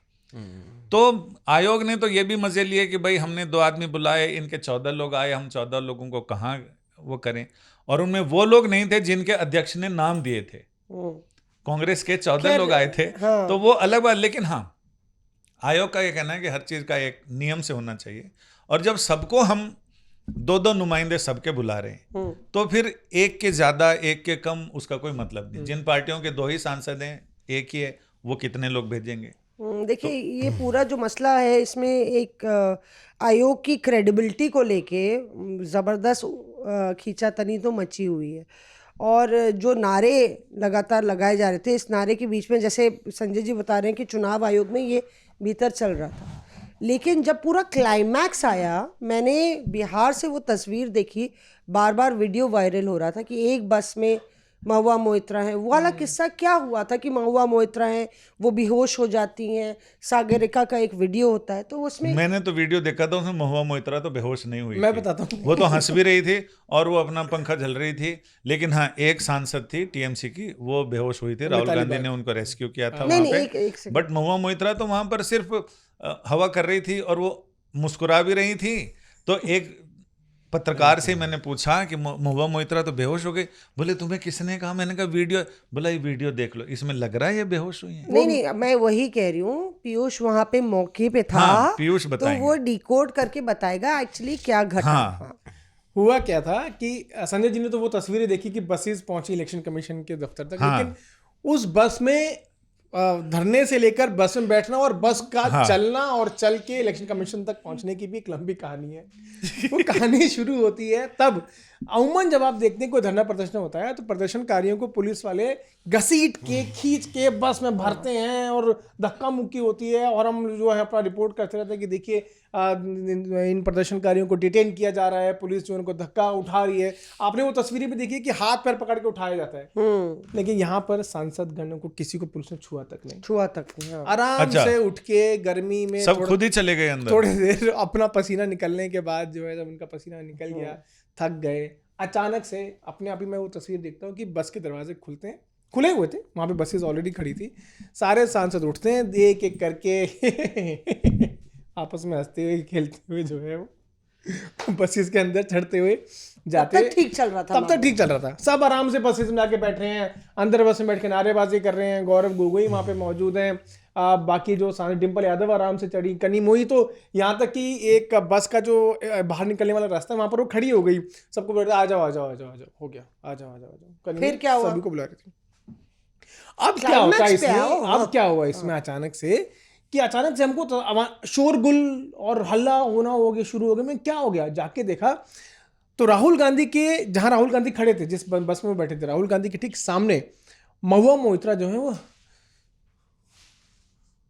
एकदम बेहोश हो गई। तो मैंने कहा कि ये क्या, ये कैसे? तो वहां पर जब आसपास के लोगों से मैंने पता किया कि क्या हुआ, ये अचानक से कैसे बेहोश हो गई, तो किसी ने बताया मेरे को कि एक बात बताओ, यहाँ से उठी, आराम से चल के गई, बस में गई, बैठी और बेहोश हो गई। वही विपक्ष के सांसद ने बताया जी। जब आपको आसपास कैमरा तो घर नहीं का था बेदी वहाँ। रंग का ढाए वहाँ कैमरा तो नहीं था आसपास। खैर ये राइडर हम दे देते हैं, हमारा यहाँ पे किसी की सेहत का मजाक उड़ाने का कोई इंटेंशन नहीं है, पर पीयूष की आंखों देखी वो बिल्कुल। कहानी सुना रहा है हाँ। जो एक विपक्ष के सांसद ने कहा वो सुना रहा है ना। वो ये कह रहे थे कि जब वो यहाँ से उठी, आराम से गई, बस में बैठ गई और अंदर जाके बेहोश हो गई, क्या इसका मतलब? एक ये विपक्ष के सांसद है। तो अब उसके बाद जो है ये तो चल ही रहा था, और इतने में जब महुआ की तबीयत खराब हुई तो एक वो तस्वीर भी वायरल हो रही है जिसमें महुआ मोइत्रा बेहोश होते होते भी फ्लाइंग किस दे रही हैं। हाँ, किसको दे रही थी वो फ्लाइंग किस? वो दरअसल बाहर जो है एक पत्रकार है, उनको फ्लाइंग किस दे रही थी। महिला पत्रकार हैं, वो बंगाल की खबरें ही कवर करती हैं। तो उन्होंने पूछा उनसे कि तो इतने कौन में पत्रकार मतलब? वो नाम मेरे को उनका नाम पता भी नहीं, और पता भी हो तो पता ना मुनासिब नाम। चलिए ठीक है। हाँ तो वो उनको फ्लाइंग किस दे रही थी। तो इतने में अच्छा, जो है वो उनको फ्लाइंग किस दे रही थी जो कि सागरिका अपना रिकॉर्डिंग कर रही थी और एकदम से वो रिकॉर्ड हो गया। वो इतने में महुआ से पूछा कि तबीयत ठीक है आपकी, तो उन्होंने फिर वो फ्लाइंग किस दे दी। अब इतने में क्या हुआ कि जब ये सब चल ही रहा था तो बाहर हमने एक और तस्वीर देखी। बाहर तस्वीर ये देखी कि प्रिया सरोज समाजवादी पार्टी की सांसद, साथ में शालिनी घोष जो दूसरी सांसद है तृणमूल कांग्रेस की, और एक और सांसद है मिताली बाग। हाँ। सबसे ज्यादा अगर वाकई किसी की बाग तबीयत खराब हुई थी तो उसमें तो वो थी मिताली बाग बाग। आराम बाग से तृणमूल कांग्रेस की सांसद हैं। उनकी इतनी तबीयत खराब थी कि पानी, और ये सिचुएशन हो गई कि वहाँ पर क्या होता है, ज़्यादातर जब सांसद गण जो होते हैं जब भी अगर कहीं गए हैं, पार्लियामेंट में हैं, घर पर हैं, इधर उधर हैं, तो उनको पानी चाय एकदम इमीडिएटली मिल जाता है। हाँ। तो पानी था नहीं, कुछ था नहीं, गर्मी लगातार, उमस लगातार, तो वो बेहोश हो गई। अब वो जैसे बेहोश हुई तो वो तस्वीर आप वो देखेंगे कि प्रिया सरोज उनको उठाने की कोशिश कर रही हैं कि क्या हुआ, उठो उठो उठो। शालिनी घोष उठाने की कोशिश कर रहे हैं और दोनों के बाल बिखरे हुए, पसीने से लथपथ, और इतनी बुरी हालत, और हमारी भी हालत, क्योंकि बहुत देर हो गई रिपोर्ट करते हुए। पीयूष माफ करना, ये वही वीडियो जिसमें तुम दिख रहे हो और तुम मोबाइल से फोटो बना रहे हो? वही वीडियो। मैं ये कोशिश करना जानना चाहती हूँ कि जब कुछ हैपनिंग हो रहा है तो हम बीइंग अ न्यूज़ रिपोर्टर, हमारा काम है उसको रिकॉर्ड करना। तो वहाँ पर वो जब उनकी तबीयत खराब हो गई तो पानी के लिए लोग बात कर रहे थे, और हमने वो रिकॉर्ड इसलिए किया ताकि जनता तक पहुंचे कि किस तरह से धरना प्रदर्शन के बाद स्थिति होती है। इतने में क्या हुआ कि पीछे जो बस खड़ी थी उसमें बस को पीटने की आवाज आने लग गई। कुछ सांसद लगे पीटने की, दरवाजा खोलो, और सांसदों की तबीयत जो है वो खराब हो रही है। तो कुछ सांसद बाहर निकले और तीसरे नंबर पर निकले राहुल गांधी। और राहुल गांधी सीधे वहां पहुंचे जहां पर मिताली बाग की गिरी हुई थी। राहुल गांधी ने, क्या होता है जब इस तरह की स्थिति हो जाती है तो चारों तरफ भीड़ की वजह से भी गर्मी ज्यादा हो जाती है। तो भीड़ की वजह से गर्मी ज्यादा, तो राहुल गांधी ने क्या किया कि पहले तो सबको हटाया, हटो, सबको दूर किया राहुल गांधी ने। वो ये चाहते थे, आपने वो फिल्मों में वो सीन देखा है कई बार, इसमें हीरो हीरोइन को अपने दोनों हाथों में उठा लेते हैं। तो राहुल गांधी उनको मिताली बाग की तबीयत देखने के बाद वो चाह रहे थे कि उनको तुरंत हाथ में उठा के उनको रेस्क्यू करें, मतलब बेसिकली रेस्क्यू करें। हाँ। तो वैसे ही, क्योंकि उन्होंने अपनी गाड़ी को बोल दिया था कि गाड़ी आ जाए, गाड़ी उनकी अगले 2 से 3 मिनट में आ भी गई। तो जैसे ही वो आई तो राहुल गांधी ने उनको उठाने चाह रहे, जब तक उठाते इतने में शालिनी घोष और प्रिया सरोज ने भी सहारा दिया, और फिर उनको कंधा दिया फिर राहुल गांधी ने, और फिर उनको लेके आया और अपनी गाड़ी में बिठाया। सबसे पहले अपनी गाड़ी के अंदर उनका एक ड्रिंक था, एनर्जी ड्रिंक था, वो दिया गया, पानी दिया गया, और फिर उसके बाद उनको तुरंत हॉस्पिटल भेजा गया। फिर उसके बाद अपने आप सभी सांसद बस में बैठ गए, पुलिस को धक्का मुक्की करने की कोई जरूरत नहीं पड़ी, और सब चले। बहुत सारे अध्यक्ष महोदया जी, एक और किस्सा है। इंटरजेक्शन। अब आप ये बताइए कि वो तिरंगा यात्रा का दौर चल रहा है। अब ये किस्सा ये पीयूष सुनाए या राहुल सुनाए, ये आपस में तय कर ले। अच्छा, आप व्यवस्था दे दीजिए कौन सुनाए। इसकी परत तो तुम्हें ही खोलनी पड़ेगी राहुल। क्योंकि इन्होंने राहुल गांधी किया है पीयूष ने, तो अब राहुल गौतम जी को जवाब देना पड़ेगा उसका। और राहुल गौतम हिसाब बराबर कर। क्या किस्सा है? मैंने सुना है कि कोई तिरंगा यात्रा का कोई किस्सा है। तिरंगा यात्रा ये बीजेपी का एक कार्यक्रम होता है। हाँ। इसके अंदर तमाम जो बड़े बड़े मंत्री होते हैं और जो सांसद होते हैं, नेतागण होते हैं, वो अपने अपने क्षेत्रों में जाकर तिरंगा यात्रा निकालते हैं। तिरंगा यात्रा। तो जब ये पुराने चैनल में था पीयूष, तो वहां पर इसको बोला गया भाई आप जाके कवर कर लो तिरंगा यात्रा बीजेपी की। तो ये एक बाइक पर सर उल्टा होकर बैठा और माइक ऐसे, और सामने दूसरी बाइक पर अच्छा, पीछे की तरफ मुंह करके। हाँ, पीछे की उल्टा होके बैठा तो मुझे लगा शीर्षासन तो नहीं करके। और सामने वाली बाइक पर इसने अपने अच्छा, कैमरामैन को ठीक बिठाया। है, जैसा हम लोग करते हैं कई बार। ताकि मैं, और फिर इसने कहा कि मैं इसको कवर करूंगा, सब लोग बाइक पर जाएंगे, मैं बताऊंगा। तिरंगा Yes. Bike rally. Yes. तिरंगा बाइक रैली हाँ। थी। तो ये जो है, एक हाथ में इसने अपना माइक पकड़ लिया, चलते चलते इसको किसी ने एक झंडा पकड़ा दिया, तो इसने जो है 20 मिनट आधा घंटा पूरा कवर किया, झंडा हाथ में लेकर। झंडा हाथ में लेकर बड़ा बढ़िया कवर किया इसने, और कि बताया हिंदी इंग्लिश सब बड़ा बढ़िया कि ये देखिए ये नेतागण मंत्री जी आ गए, ये आ गए, वो आ गए। तो जब वो खत्म हुई तो इसका देखा इसने अपने हाथ में, तो देखा इसके हाथ में तिरंगा नहीं, बीजेपी का झंडा था। अभी हाल में उसमें क्या हुआ सर? फिर क्या हुआ? एक मिनट, पूरा किस्सा बीजेपी का झंडा लेकर इसने पूरे आधे घंटे, और वो, और सबसे बड़ी बात कि मैं इसमें ऐड भी कर दूं कि वो ऑनर चल रहा है, सब लाइव था, वो सब लाइव था, सब लाइव था। वो लाइव चल रहा है। बहुत बढ़िया चैनल में थे तुम भैया। कौन चैनल में थे जो किसी लाइव चला ने जा ध्यान भी नहीं दिया। अरे नहीं मतलब वैसा ही था। फिर उसके बाद क्या हुआ? जब फिर ये क्या वो- हुआ? हाँ, फिर उसके बाद क्या हुआ कि मेरा एक किस्सा सवाल है, पीछे पीसीआर से किसी ने कहा नहीं तुम्हें कि हाथ में कौन सा झंडा है? नहीं, अब ये भी सोचिए ना कि फिर क्या हुआ? कांग्रेस का जो झंडा है उसमें भी जो 3 रंग है, बीजेपी का झंडा है उसमें भी 3 रंग है, तो वो रंग एक जैसे हैं ना, और ना, कई ना, सारे ना, रंग ना, हैं। ना, ना, ना, ना, ना, रंगे कोई आगे पकड़ा जाए तो ये आप तो- आप- ये बीजेपी का झंडा तो केसरिया है ना। केसरिया रंग जस्टिफिकेशन की बात है। ये इसको दरअसल ये छपास रोगी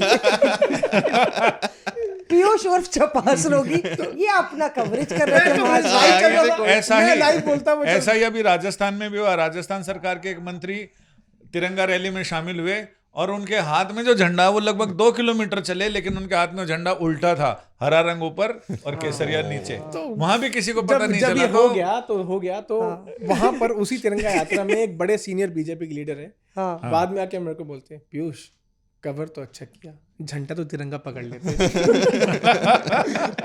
मतलब बीजेपी के नेता भी नहीं चाह रहा था भाई कि बीजेपी का झंडा तो पकड़ मैं लिया। नहीं, वो गलत, अब रंग ऐसे सब पता नहीं, कोई हाथ में पकड़ा गया, लाइव चल रहा है, टीवी कैमरे में देखाएगा आदमी, सामने देख रहा था ना, इसका सामने ध्यान ही नहीं गया। नहीं, ये हमारा पीयूष का पुराना है बेसिकली। जब हम लोग एक दिन मणिशंकर अय्यर के चक्कर में फंस गए, पीयूष और हम आमने सामने हो गए। ठीक है, ये इसको कान में ये कुछ ईपी लगाया हुआ था पीयूष, और जोर जोर से इसको वहां से आवाज आ रही है, put the mic, put the mic, put the mic, और हम वहां पे अपना डेसिबल लेवल हाई किए हुए हैं। तो उसके बाद वो जो घटना घटी मणिशंकर अय्यर के इंटरव्यू को लेके हम लोग का जो आपस में हुआ, उसके बाद लगभग 2-3 साल पीयूष हमारे सामने नहीं पड़ा, ना वो हमारे सामने पड़ा, ना हम इसके सामने पड़े, और उसके और अब आमने सामने पड़ गए। अब अगल बगल हो गया। अब आप इन्होंने कहानी सुना दी, मैं एक इनकी भी कहानी सुना दी। हाँ, बहुत बची हुई है। तुर्रम खान ये भी कम नहीं है। नहीं, पर एक सेकंड, ये बेचारा अमित कुछ कहना चाह रहा था इन दोनों की जुगलबंदी में। अमित, तुम्हें लग रहा है कि तुम्हें साइडलाइन बिल्कुल किया जा रहा है? अभी हमें अवॉइड करेंगे, हमको चमकाएंगे नहीं तो हम क्या? ये कहीं वैसा ही साइडलाइन तो नहीं है जैसे इनके एक राज्यसभा सांसद भी साइडलाइन है आम आदमी पार्टी के। हाँ भाई, कौन कौन सांसद? यही उन विदेश बताएंगे। जाते हैं क्या? हाँ, टेनिस विदेश गए तो गए ही रह गए। देखो, अमित की मुस्कान में सारे राज छुपे हैं। आजकल मुंबई बहुत रहते हैं। नहीं, कौन ठीक है। सांसद पिछली साइडलाइन है भाई? इसमें लेकिन कहानी ये है कि पिछली बार जब मैंने उनके बारे में खुल के बात की थी, तो उसके बाद से भाई ने मेरा फोन नहीं उठाया है।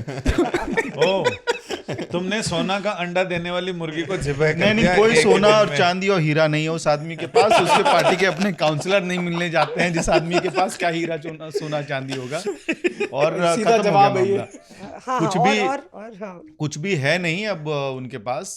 6 साल की जो राज्यसभा की का टेन्योर बचा है, जो बचा खुचा है, बंगला तब तक है, उसके बाद आगे कहीं अपनी दुकान देखेंगे, ऐसा उनकी पार्टी में कई नेताओं का मानना है।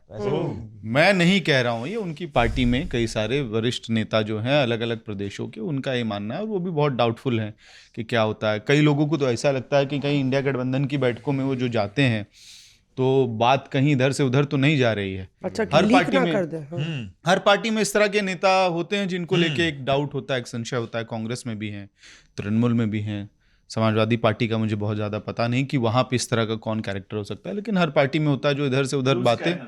मुझे लग रहा है कि आम आदमी पार्टी के एक और राज्यसभा सांसद हैं जिनकी आत्मा भी हो सकता है कुछ दिन में चोला बदल ले।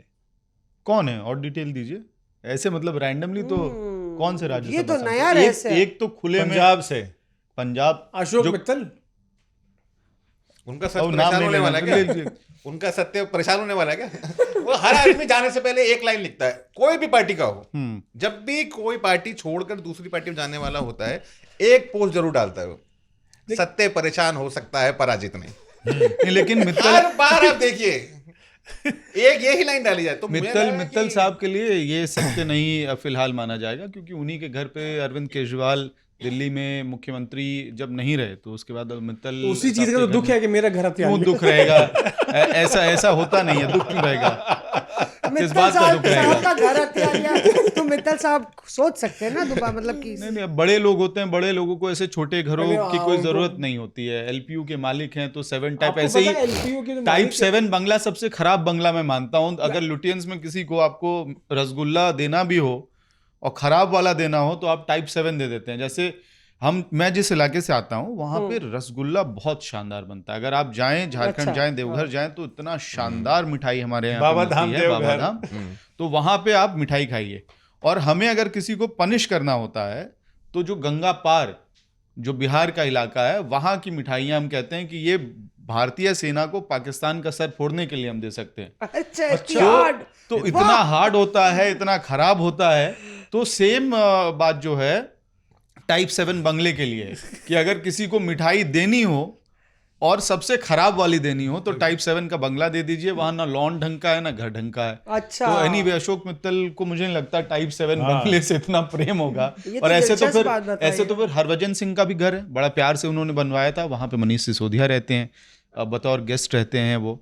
नहीं, इसलिए क्योंकि हरभजन सिंह दिल्ली कहाँ रहते हैं इतना। तो अशोक मित्तल भी बहुत ज्यादा सत्र के समय रहते हैं। और सारे इन सभी लोगों के अपने अपने घर हैं। अगर ये उस सांसद के लिए आप कहते जो सदन में मैंने सुना है कि कहते हैं कि टीटी के दौरान कि मुझे आम आदमी पार्टी का सांसद मत बुलाइए, तो बहुत थोड़ा बहुत मैं माना है। वो है ये तो पीयूष को पता है। ये तो तगड़ा किस्सा है। कौन बोलता है? सरदार तगड़ा जी किस्सा? अमित बताएंगे उनके बारे में। आपको ही पता- इतना काफी आप गूगल कर मुझे लगा तुम नहीं, हिंट तो दो भाई, हिंट तो दो। और मुझे लगा सरदार स्वातिमाली जी वाले ने बताया। नहीं, वो तो सरदार डिक्लेयर्ड है ना, जी। वो तो डिक्लेयर्ड वो ये है। साफ कहते हैं कि बढ़ते मुझे जा आम रहे आदमी हैं। पार्टी का सांसद मत बुलाइए। हाँ, मैंने उनका इंटरव्यू शुरू किया कि हमारे साथ फला फला है और ये आम आदमी पार्टी के राज्यसभा सांसद हैं। पीयूष एक मिनट रुक जाओ, मेरा नाम लो बस, ये मत बोलो मैं आम आदमी पार्टी के राज्यसभा सांसद हूं। ऐसा तो कभी शशि थरूर ने भी नहीं कहा। वो तो सिर्फ चिड़ियाओं की बात करते हैं। Birds are meant to fly. Manickam Tagore ने फिर उनके लिए ट्वीट किया था। हाँ। नहीं पर अभी ये चिड़ियाओं, हाँ राहुल वाह का जो किस्सा रह गया इन सब के बीच में, कुछ सालों पुरानी बात बता रहा हूँ। ये दूसरे चैनल पे था, मैं दूसरे चैनल में था, और हम एक बड़े ही वरिष्ठ कांग्रेस नेता के घर पे गए एक इंटरव्यू करने के लिए, उनका बाइट करने के लिए। क्यों? क्योंकि बजट आ गया था और बजट से पहले इकोनॉमिक सर्वे आ जाता है। तो राहुल गए, सर वो इकोनॉमिक सर्वे पे आपकी एक बाइट चाहिए। मैं कि तुम इधर आओ, इधर आओ, इधर आओ, इधर आओ। हाथ पकड़ा, ऑपोजिट साइड खड़ा किया, माइक लगाओ, माइक लगाओ। जैसे ही माइक लगाया तो उन नेता ने बाइट देनी शुरू की। देखिए ये बजट जो है वो जनता विरोधी है, गरीब विरोधी है, दलित विरोधी है, हम इसको किसी भी तरह से बर्दाश्त नहीं करेंगे और हम इसके खिलाफ सड़कों पर उतरेंगे और उसके खिलाफ जो है नारेबाजी करेंगे। हम चाहेंगे सरकार को इस पे फैसला ले, कुछ ना कुछ इसके खिलाफ जो है जाए, हम जो है लगातार कदम उठाते रहेंगे। ऐसा बाइट वाइट हो गई। अब इसकी जैसी बाइट खत्म हुई तो राहुल ने कहा कि अरे सर अभी तो बजट आया ही नहीं है, अभी तो इकोनॉमिक सर्वे आया है। कहता अरे बजट जो भी आए यार, हमको तो उसकी तारीफ थोड़ी करनी है, उसकी बुराई करनी है, तुम इसको यूज करना बाद में। ये सोचिए कि सेट लाइंस जो है वो कैसी होती है, Bite बाइट्स की जा रही है। पीयूष ये वही नेता तो नहीं है जिन्होंने एक बारी प्रेस कॉन्फ्रेंस में बोला कि हम बहुत खुश हैं, इंडियन क्रिकेट टीम थी यूथ वाली, तो इंडियन यूथ टीम जो है जीत गई है, ये है। तो प्रेस कॉन्फ्रेंस में ही वो बोल रहे थे, बहुत कम पत्रकार उस दिन आए थे। तो हमने बगल से बोला सर इंडियन विमेंस टीम जीती है, मेंस नहीं जीती है। ओह अच्छा अच्छा अच्छा। उन्होंने मन से करेक्ट किया कि मेंस टीम जीती है। वही नेता तो नहीं है कांग्रेस के। अब लोग गेस करें कौन है। आप गूगल कर लेना। वही नेता तो नहीं है जिनकी बाइट शुरू होते ही खत्म हो जाती है, 3 लाइन की पीसी करते हैं वो। राहुल तुम हंसो मत, नाम बता दो। या उन्होंने पार्टी से इतर लाइन ले ली थी, पार्लियामेंट से निकले थे बाहर, उन्हें पता नहीं था कि इस पे अटैक करना है, उन्होंने तारीफ कर दिया था। हाँ ये भी है। नाम नहीं है नाम। तो खैर अब चर्चा कर लेते हैं, क्योंकि हम लोग ने बात की जिस तरीके से शुरुआत की कि SIR पर ग्राउंड में क्या घट रहा है, हमने ये बात की कि सड़क पर और संसद पे किस तरीके का माहौल है, ये बात करना ज़रूरी है क्योंकि मामला कोर्ट में भी है कि व्हाट नेक्स्ट, आगे क्या होने वाला है संजय जी, क्योंकि टाइमलाइंस दी गई हैं, डेडलाइंस दी गई हैं और ये अगस्त क्रांति का महीना है जब देश के फ्रीडम फाइटर्स ने क्रांति की और हम लोग को आज़ादी मिली। तो क्या क्रांति होने वाली है कोर्ट में इस बार, ये थोड़ा सुनाइए, आपके बड़े वरिष्ठतम वकील जो है आमने सामने है। असल में ऐसा है मौसमी की क्रांति तो लगभग हो चुकी है, अब तो उसका खाली नतीजा आना है।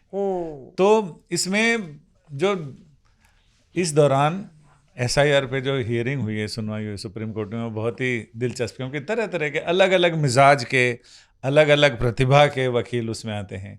एक वकील हैं जो PIL ही दाखिल करते हैं सारी, PIL वकील है वो। हाँ, तो PIL उसमें हर तरह के PIL, जितने सारे सरकार को लपेटने वाली चीज़ें हो सकती हैं, और उन्होंने उस समय, अच्छा वो हमेशा एंटी एस्टेब्लिशमेंट रहते हैं, सरकार किसी की भी हो, लेकिन वो PIL दाखिल करते हैं।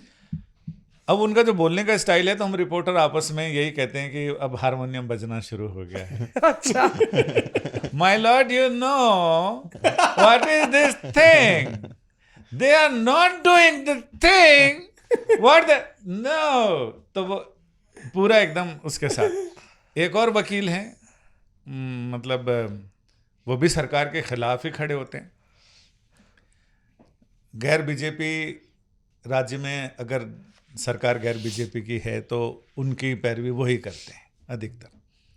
उनका ये है कि वो इतने वाकपटु हैं, वकील को वाकपटु होना ही चाहिए और होते ही हैं, तो उनके उसमें जो मॉड्यूलेशन है वो एकदम बढ़िया रहता है। अच्छा। एकदम वो जोर जोर से भी बोलते हैं, और जैसे उनको लगता है कि कोर्ट उनको उनकी बात बहुत सुने या कोर्ट का तगड़ा ऑब्जेक्शन आ गया इस पे, हाँ। तो वो अपनी आवाज एकदम माइल्ड कर देते हैं, फिर मंद्र सप्तक से उठाते हैं। फिर अच्छा, जैसे कि अब जैसे वो बोल रहे हैं, they are not doing the things, court बोलते हैं, okay mister so and so, but we want to know what you are doing, what you are saying this and your petition saying that, I just want to say my Lord.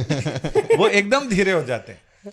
और एक वकील हैं उन्हीं में, वो उनकी आवाज सुन लीजिए और संजीव कुमार की आवाज सुन लीजिए, जैसे कि अंदर एक कुएं से आवाज आ रही हो। अच्छा। हालांकि वो कभी एग्रेसिव नहीं होते हैं और बहुत ही अच्छे ढंग से बोलते हैं। तो तरह तरह की चीजें होती हैं और सबका अलग अलग स्टाइल। अब जैसे योगेंद्र यादव हैं, तो हमने पहली बार ही देखा सुप्रीम कोर्ट ने उनको इतनी अहमियत से, इतने उससे सुना, और लास्ट में उन्होंने बोला भी कि हम आपकी एनालिसिस की, बड़ी आपने अच्छी एनालिसिस की है। योगेंद्र यादव, तो योगेंद्र यादव के बारे में लोग कहते हैं कि मिठाई में भी इतनी मिठास नहीं होती जितनी योगेंद्र यादव के बोलने में मिठास होती है। फूल तो झड़ते हैं मतलब। हाँ, उन्होंने फिर बहुत सारी चीज़ें अपने, चूंकि वो सेफोलॉजिस्ट रहे हैं, तो उन्होंने बहुत सारे वो सब, उन्होंने कहा कि मैं तो बिहार में घूमा हूँ और मैंने बहुत सारा शोध किया है, इस पे अनुसंधान किया है, तो वो सारी चीज़ें बताई। तो तमाम चीज़ें, अब जितना कच्चा माल है वो कोर्ट के सामने है। अब ये देखना है कि अगले हफ्ते तक, मुझे लग रहा है कि जो फ्राइडे को सुनवाई है उसका 1-2 हफ्ते में डिश सामने आ जाएगी। लेकिन अभी तक तो लग रहा है कि कुछ इन्होंने तुम्हारी भी जय जय हमारी भी जय जय टाइप किया है। कुछ इलेक्शन कमीशन को भी तसल्ली दी है कि तुमने बहुत अच्छा काम किया और तुम्हारा सारा हो रहा है, और पिटिशनर को भी थोड़ी राहत दी है कि भाई ये जो कह रहे हैं वो 65 लाख लोगों की लिस्ट है, आपको क्या प्रॉब्लम है। इलेक्शन कमीशन ने कहा हमें कोई प्रॉब्लम नहीं, बोला कोई प्रॉब्लम नहीं तो लगाओ, physically as well as electronically. तो इनका कहना है कि व्यंजन जो है पूरी तरीके से तैयार, थाली परोसने के लिए कोर्ट तैयार हो रहा है, खुशबू आ रही है। आपको क्या लगता है पॉलिटिकली व्हाट नेक्स्ट? पॉलिटिकली बड़ा इंटरेस्टिंग हुआ है पिछले 3 हफ्ते में जो चीज़ें हमने देखी हैं, खासतौर पे उसने बहुत बिल्डअप किया है चीज़ों को। 2-3 इसमें एनेक्डोट्स मैं दे देता हूँ। 3 हफ्ते लगातार राहुल गांधी के, क्योंकि आप बिहार में थी और ये वीकेंड पे होते नहीं है, तो मैं उन प्रोग्रामों में जा रहा था। राहुल गांधी का पहला प्रोग्राम 3 हफ्ते 3 ब्लॉकबस्टर मैं इसको कहूँगा। पहला प्रोग्राम ओबीसी का मोर्चा, पूरे देश भर के ओबीसी के नेताओं को इकट्ठा किया गया, कार्यकर्ताओं को इकट्ठा किया गया, और वहाँ पे उन्होंने, मैंने देखा इतने लंबे समय के बाद किसी पॉलिटिकल प्रोग्राम में, आमतौर पे क्या होता है कि अब मेन नेता बोल रहे हैं, पब्लिक पहले निकलने लगती है, उस दिन जो है बड़ा इलेक्ट्रीफाइंग माहौल था। सब राहुल गांधी की स्पीच पे ताली बजा रहे थे, रुके हुए थे, जब तक राहुल गांधी निकले नहीं तब तक वहीं पे सब इकट्ठा रहे। तो एक बिल्डअप आपको दिख रहा था कि चीज़ें बदल रही हैं। उसके अगले हफ्ते लॉयर्स कॉन्फ्रेंस हुआ, विज्ञान भवन में हुआ, अंग्रेजी में पूरी स्पीच थी राहुल गांधी की। लोगों का निकलना तो दूर, सारे वकील जो हैं हर पंचलाइन पे टेबल पीट रहे थे। जैसे वहाँ कोई स्पीकर थे नहीं अलग से कहने के लिए कि इस हाउस के संपत्ति को आप डैमेज ना करें, तो जबरदस्त टेबल पीटा जा रहा था हर मुद्दे पे। वहीं पे उन्होंने टीजर दिया था राहुल गांधी ने कि हम एटम बम फोड़ने वाले हैं, कर्नाटक को लेके फोड़ने वाले हैं, और ऐसा बम होगा कि उससे इलेक्शन कमीशन को साबित करना पड़ेगा कि आप जो हैं कोल्यूशन में नहीं है भारतीय जनता पार्टी के साथ, आपकी ये सेटिंग नहीं चल रही है। ये उन्होंने टीजर दे दिया। फिर राहुल गांधी का पीपीटी, फिर रात वाली पीपीटी, और उस रात वाली पीपीटी में दो चीज़ें मुझे बड़े अलग अलग पार्टियों के सीनियर नेताओं ने बोला। एक तो जो आप अभिषेक बैनर्जी की बात भी बोल रहे थे कि सब वो लड़ाई खत्म होती हुई दिख रही है कि राहुल गांधी नेता हैं नहीं हैं, इंडिया गठबंधन को लीड करेंगे नहीं करेंगे, वो सब नेता एक्सेप्ट कर रहे हैं अंदर ही अंदर, क्योंकि उनके लिए अभी वोट बचाना सबसे ज़रूरी मुद्दा लगता है। और राहुल गांधी के पास वो एविडेंस है, एक और नेता के पास है, लेकिन वो फिलहाल उस मुद्दे पे लड़ते हुए डेडिकेटेड मुझे नहीं दिखाई दे रहे हैं, पता नहीं क्यों। सारा डेटा वेटा सब उनके पास रखा हुआ है, उनकी पार्टी में भी कन्विंस करने की कोशिश की जा रही है। चल रहा है, मतलब आम आदमी पार्टी को राजद की तरफ से, तृणमूल कांग्रेस की तरफ से, समाजवादी पार्टी की तरफ से, कांग्रेस के भी एक दो नेता जो लोग उनसे कॉन्वर्सेशन में रहते हैं, वो कह रहे हैं कि आपके पास जो मसौदा है पुराना दिल्ली विधानसभा वाला, इसको लेके आप इतना चुनाव के पहले, क्योंकि समय कम था उस वक्त डिकोड करके बताने का, तो अब बताइए, अब लोहा गर्म है, हथौड़ा मारिए जोर से ताकि सब लोग करें। तो ये डेवलप हुआ है, एक बड़ी तस्वीर डेवलप हुई है। और इसमें अब मूवमेंट क्या बन रहा है देखिए आप, कि बीजेपी आईटी सेल काउंटर करने की कोशिश तो कर रही है राहुल गांधी को, अलग अलग स्पीचेस, और बत्ती कट गई। हम दोनों थे वहाँ प्रेस कॉन्फ्रेंस में, ट्रिप कर गया था जो प्रेजेंटेशन का मशीन था, और बत्ती गुल हो गई थी। वो बताओ क्या हुआ था? हाँ, अच्छा, जब चल, और उसमें असल में हम लोगों के एक रो से हम लोग बैठे भी हुए हैं, तो वीडियो बहुत ज्यादा वो यूज कर लिया है। राहुल गांधी प्रेजेंटेशन दे रहे थे, अब बीच में जो है अचानक से हॉल की बत्ती गुल हो गई। अब उनके पहले तो चेहरे में आया इरिटेशन वाला एक्सप्रेशन, फिर उन्होंने कहा ये क्या हो रहा है, फिर बत्ती आई, फिर उन्होंने बोलना शुरू किया, फिर से जो है ट्रिप कर गया, फिर वापस आया। तो इसमें हम सब हंस रहे थे, और अचानक से उनका एक और चीज मैंने देखा कि जो टाइमिंग है बोलने की, वो बड़ी जबरदस्त हो रही है। एक हाउस नंबर 0 वाला मामला जो है वो दिखा रहे थे बार बार घेरा करके कि हाउस नंबर 0 में इतने लोग हैं, हाउस नंबर 0 में इतने लोग हैं।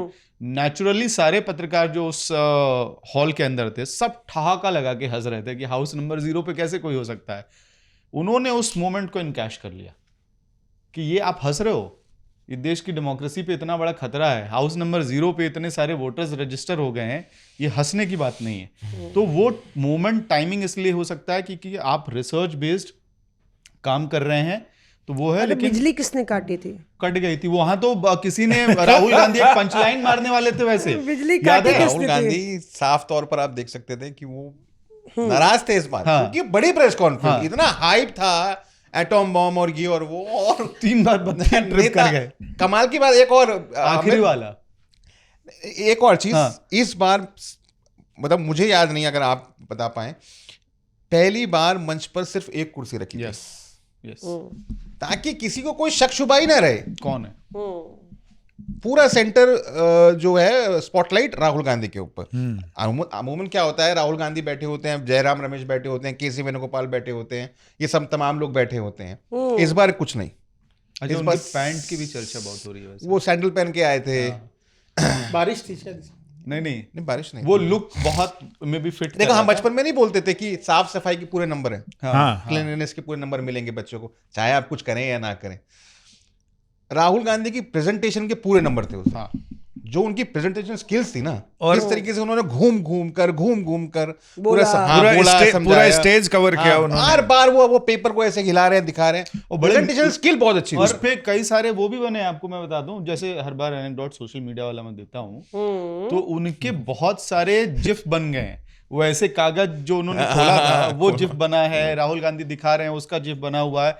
एक और चीज हो रही है कि फेसबुक पे बीजेपी का एक छत्र राज चलता है, कमेंट सेक्शन में। और बीजेपी के अपने ऑफिशियल हैंडल पे राहुल गांधी को लेकर रक्षाबंधन पे एक पोस्ट किया गया।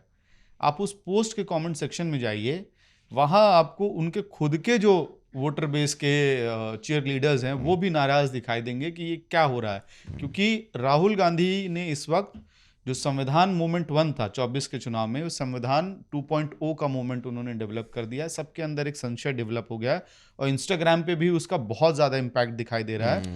आखिर में ये वाली बात कि अक्षय कुमार वाली बात एक मुझे लेकिन लग रही है, कई नेताओं ने पिछली बार डायलॉग दिया था फ्लावर वाला। हाँ नहीं, दो चीजें उस पे तो ये है कि हमें रैप करना है। हाँ, बीजेपी आईटी सेल जैसे इनको लेके कहती थी पप्पू पप्पू पप्पू लगाती थी, तो अभी अलग माहौल चल गया कि पप्पू नहीं परशुराम है। अच्छा। हाँ, तो वो जो है लेके अपना वेपन लेके तैयार दिख रहा है। कांग्रेस इस पे एक सेकंड, एक बार कंप्लीट कर लेते हैं सर। इंटरेस्टिंग बता रहे हैं, क्या बता रहे हैं उसे? हाँ, पप्पू नहीं परशुराम है, क्योंकि वेपन जैसा एक एटम बम गिराया अभी उन्होंने। अब वो कह रहे हैं कि और डेटा है हमारे पास और पब्लिक में रेजोनेट कर रहा है। तो वो पप्पू वाली इमेज के बजाय अब परशुराम वाली इमेज डेवलप होती हुई दिख रही है। और पहले भी जनऊ वनऊ तो दिखाते ही घूमे। लेकिन अक्षय कुमार वाला एनेक्डोट ये है कि हमारे जब हम लोग बड़े हो रहे थे तो हम लोग ये मानते थे कि अक्षय कुमार जिस फिल्म में हो वहां बाकी को एक्टर्स के रोल कतर देते हैं, रील कार्ड दिया जाता है। रील कार्ड दिया गया, ये बड़ी बहस चलती थी छोटे शहरों में। तो ये अलायंस पार्टनर्स को भी अभी लग रहा है। साथ हैं समाजवादी पार्टी के बड़े वरिष्ठ नेता हैं, अखिलेश यादव के बहुत करीबी हैं। तो वो कह रहे थे कि हमने 18,000 एफिडेविट 2022 में चुनाव के बाद दिया था। राहुल गांधी ये मुद्दा उठा ही नहीं रहे। वो उठाएंगे तो बहुत प्रोमिनेंटली उठेगा। दूसरे नेता ने कहा, जो आम आदमी पार्टी से नहीं है, कि दिल्ली वाला अपनी कन्वीनियंस से डेटा इन्होंने क्यों छोड़ दिया है जिससे हम ज्यादा डेंट कर सकते हैं। वो डेटा सेट यूज करना चाहिए, वो लोग यूज नहीं कर रहे हैं तो आपको यूज करना चाहिए। और तीसरे नेता के अपने एक रिजर्वेशन थे कि उस दिन बैठक हुई जब पीपीटी के लिए हम सबको डिनर पे घर में बुला ही लिया था, तो अखिलेश जी से 2 मिनट बुलवा देते, तेजस्वी यादव से अलग से 2 मिनट बुलवा देते। तेजस्वी यादव ने हालांकि अंदर अपनी बात रखी थी। उनका ये कहना था कि सबको 2-2 मिनट बुलवाना चाहिए, सबको बोलना चाहिए था। मतलब अक्षय कुमार वाला रोल थोड़ा, मतलब कि लीड रोल में राहुल गांधी है तो बाकी लोग को शिकायत है कि रोल कतर दिया जा रहा है। क्या कह रहे थे संजय जी आप? हम लोग क्लोज करेंगे। मैं वही कह रहा था, बस एक चीज मैं ऐड करूंगा संजय अभी जी के बाद। आएंगे व्हाट नेक्स्ट पे आएंगे। हाँ, मैं वही कह रहा था, कांग्रेस के एक बड़े लीडर से जब बात हुई तो उनका ये कहना था कि परशुराम ने 21 बार क्षत्रिय विहीन किया था, आतताइयों का नाश किया था।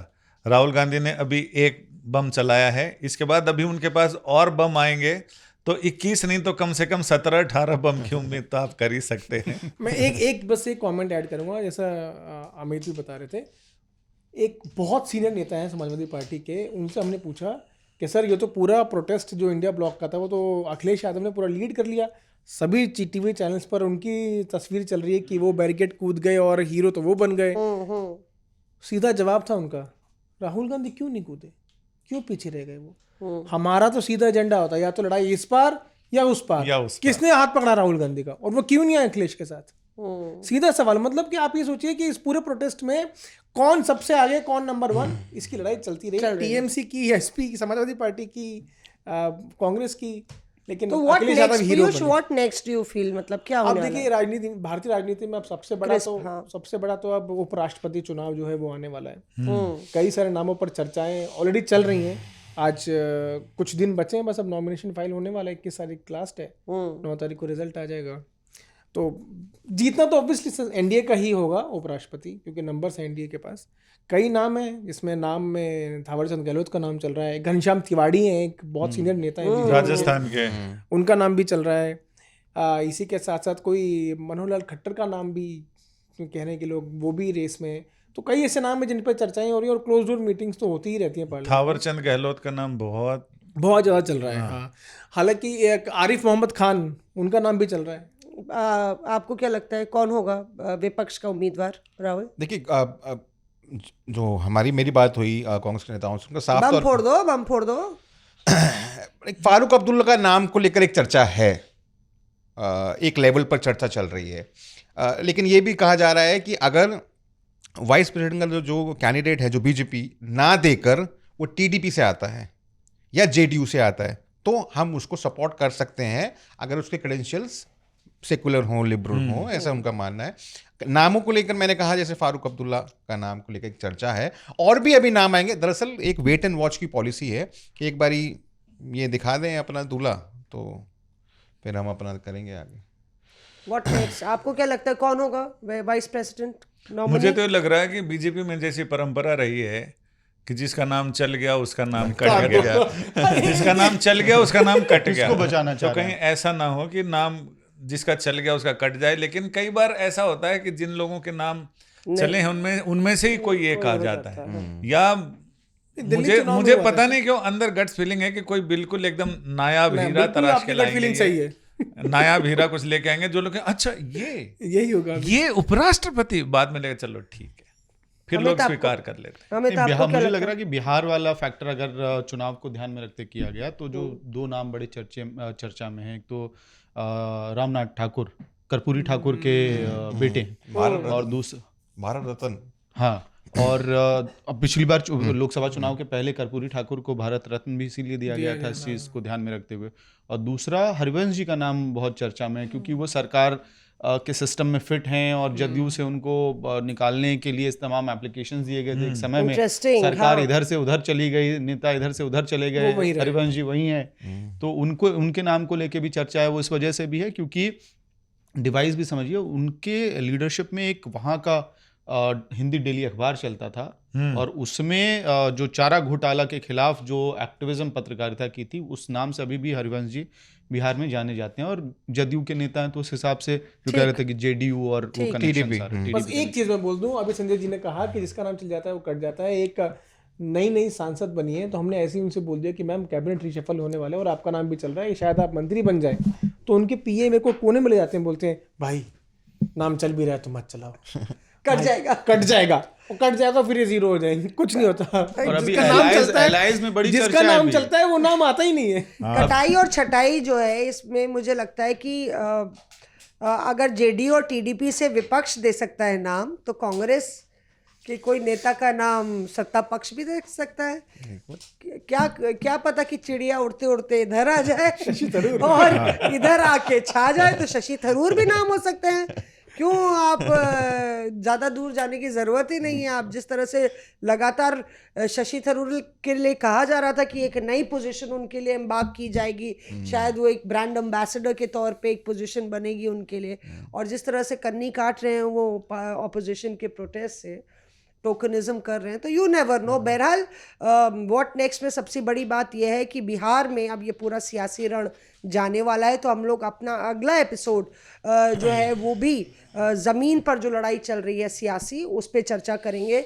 राहुल गांधी से लेके तमाम विपक्ष के नेता बिहार के ग्राउंड ज़ीरो में जा रहे हैं और वहाँ पे काफ़ी दिलचस्प पूरा जो ड्रामा है हमने यहाँ देखा दिल्ली में, वो दिल्ली का दंगल अब उधर शिफ्ट होगा, तो वहाँ पे भी हमारे सारे रिपोर्टर्स, हम लोग अक्सर ग्राउंड पे ही नज़र आते हैं। आपने देखा किस तरह से कोर्ट का पूरा दृश्य संजय जी ने बेहतरीन ढंग से बताया, अमित ने बताया किस तरह से सिलसिलेवार तरीके से राहुल गांधी अपने आप को रीमॉडल कर रहे हैं, रीच आउट कर रहे हैं, और कैसे उनके लीड रोल में उनकी रील्स चल रही हैं तो रोल कतरे जा रहे हैं। राहुल ने बताया और पीयूष ने बताया आपको कि इन दोनों की हाथापाई कैसे चलती रहती है और कैसे ये एक दूसरे को खूब गुत्थम गुत्था रहते हैं और मारते पीटते रहते हैं, और आपस में हम लोग का इसी तरह से चलता रहता है। पर देखिए बहुत बहुत शुक्रिया, लगातार हम लोग एक के बाद एक एपिसोड्स करते हैं और एक तरीके से बेबाकी से आपको गुफ्तगू करते हैं, आपसे बात करते हैं, आपके कमेंट्स आते हैं, कभी आप ओले बरसाते हैं, कभी आप फूल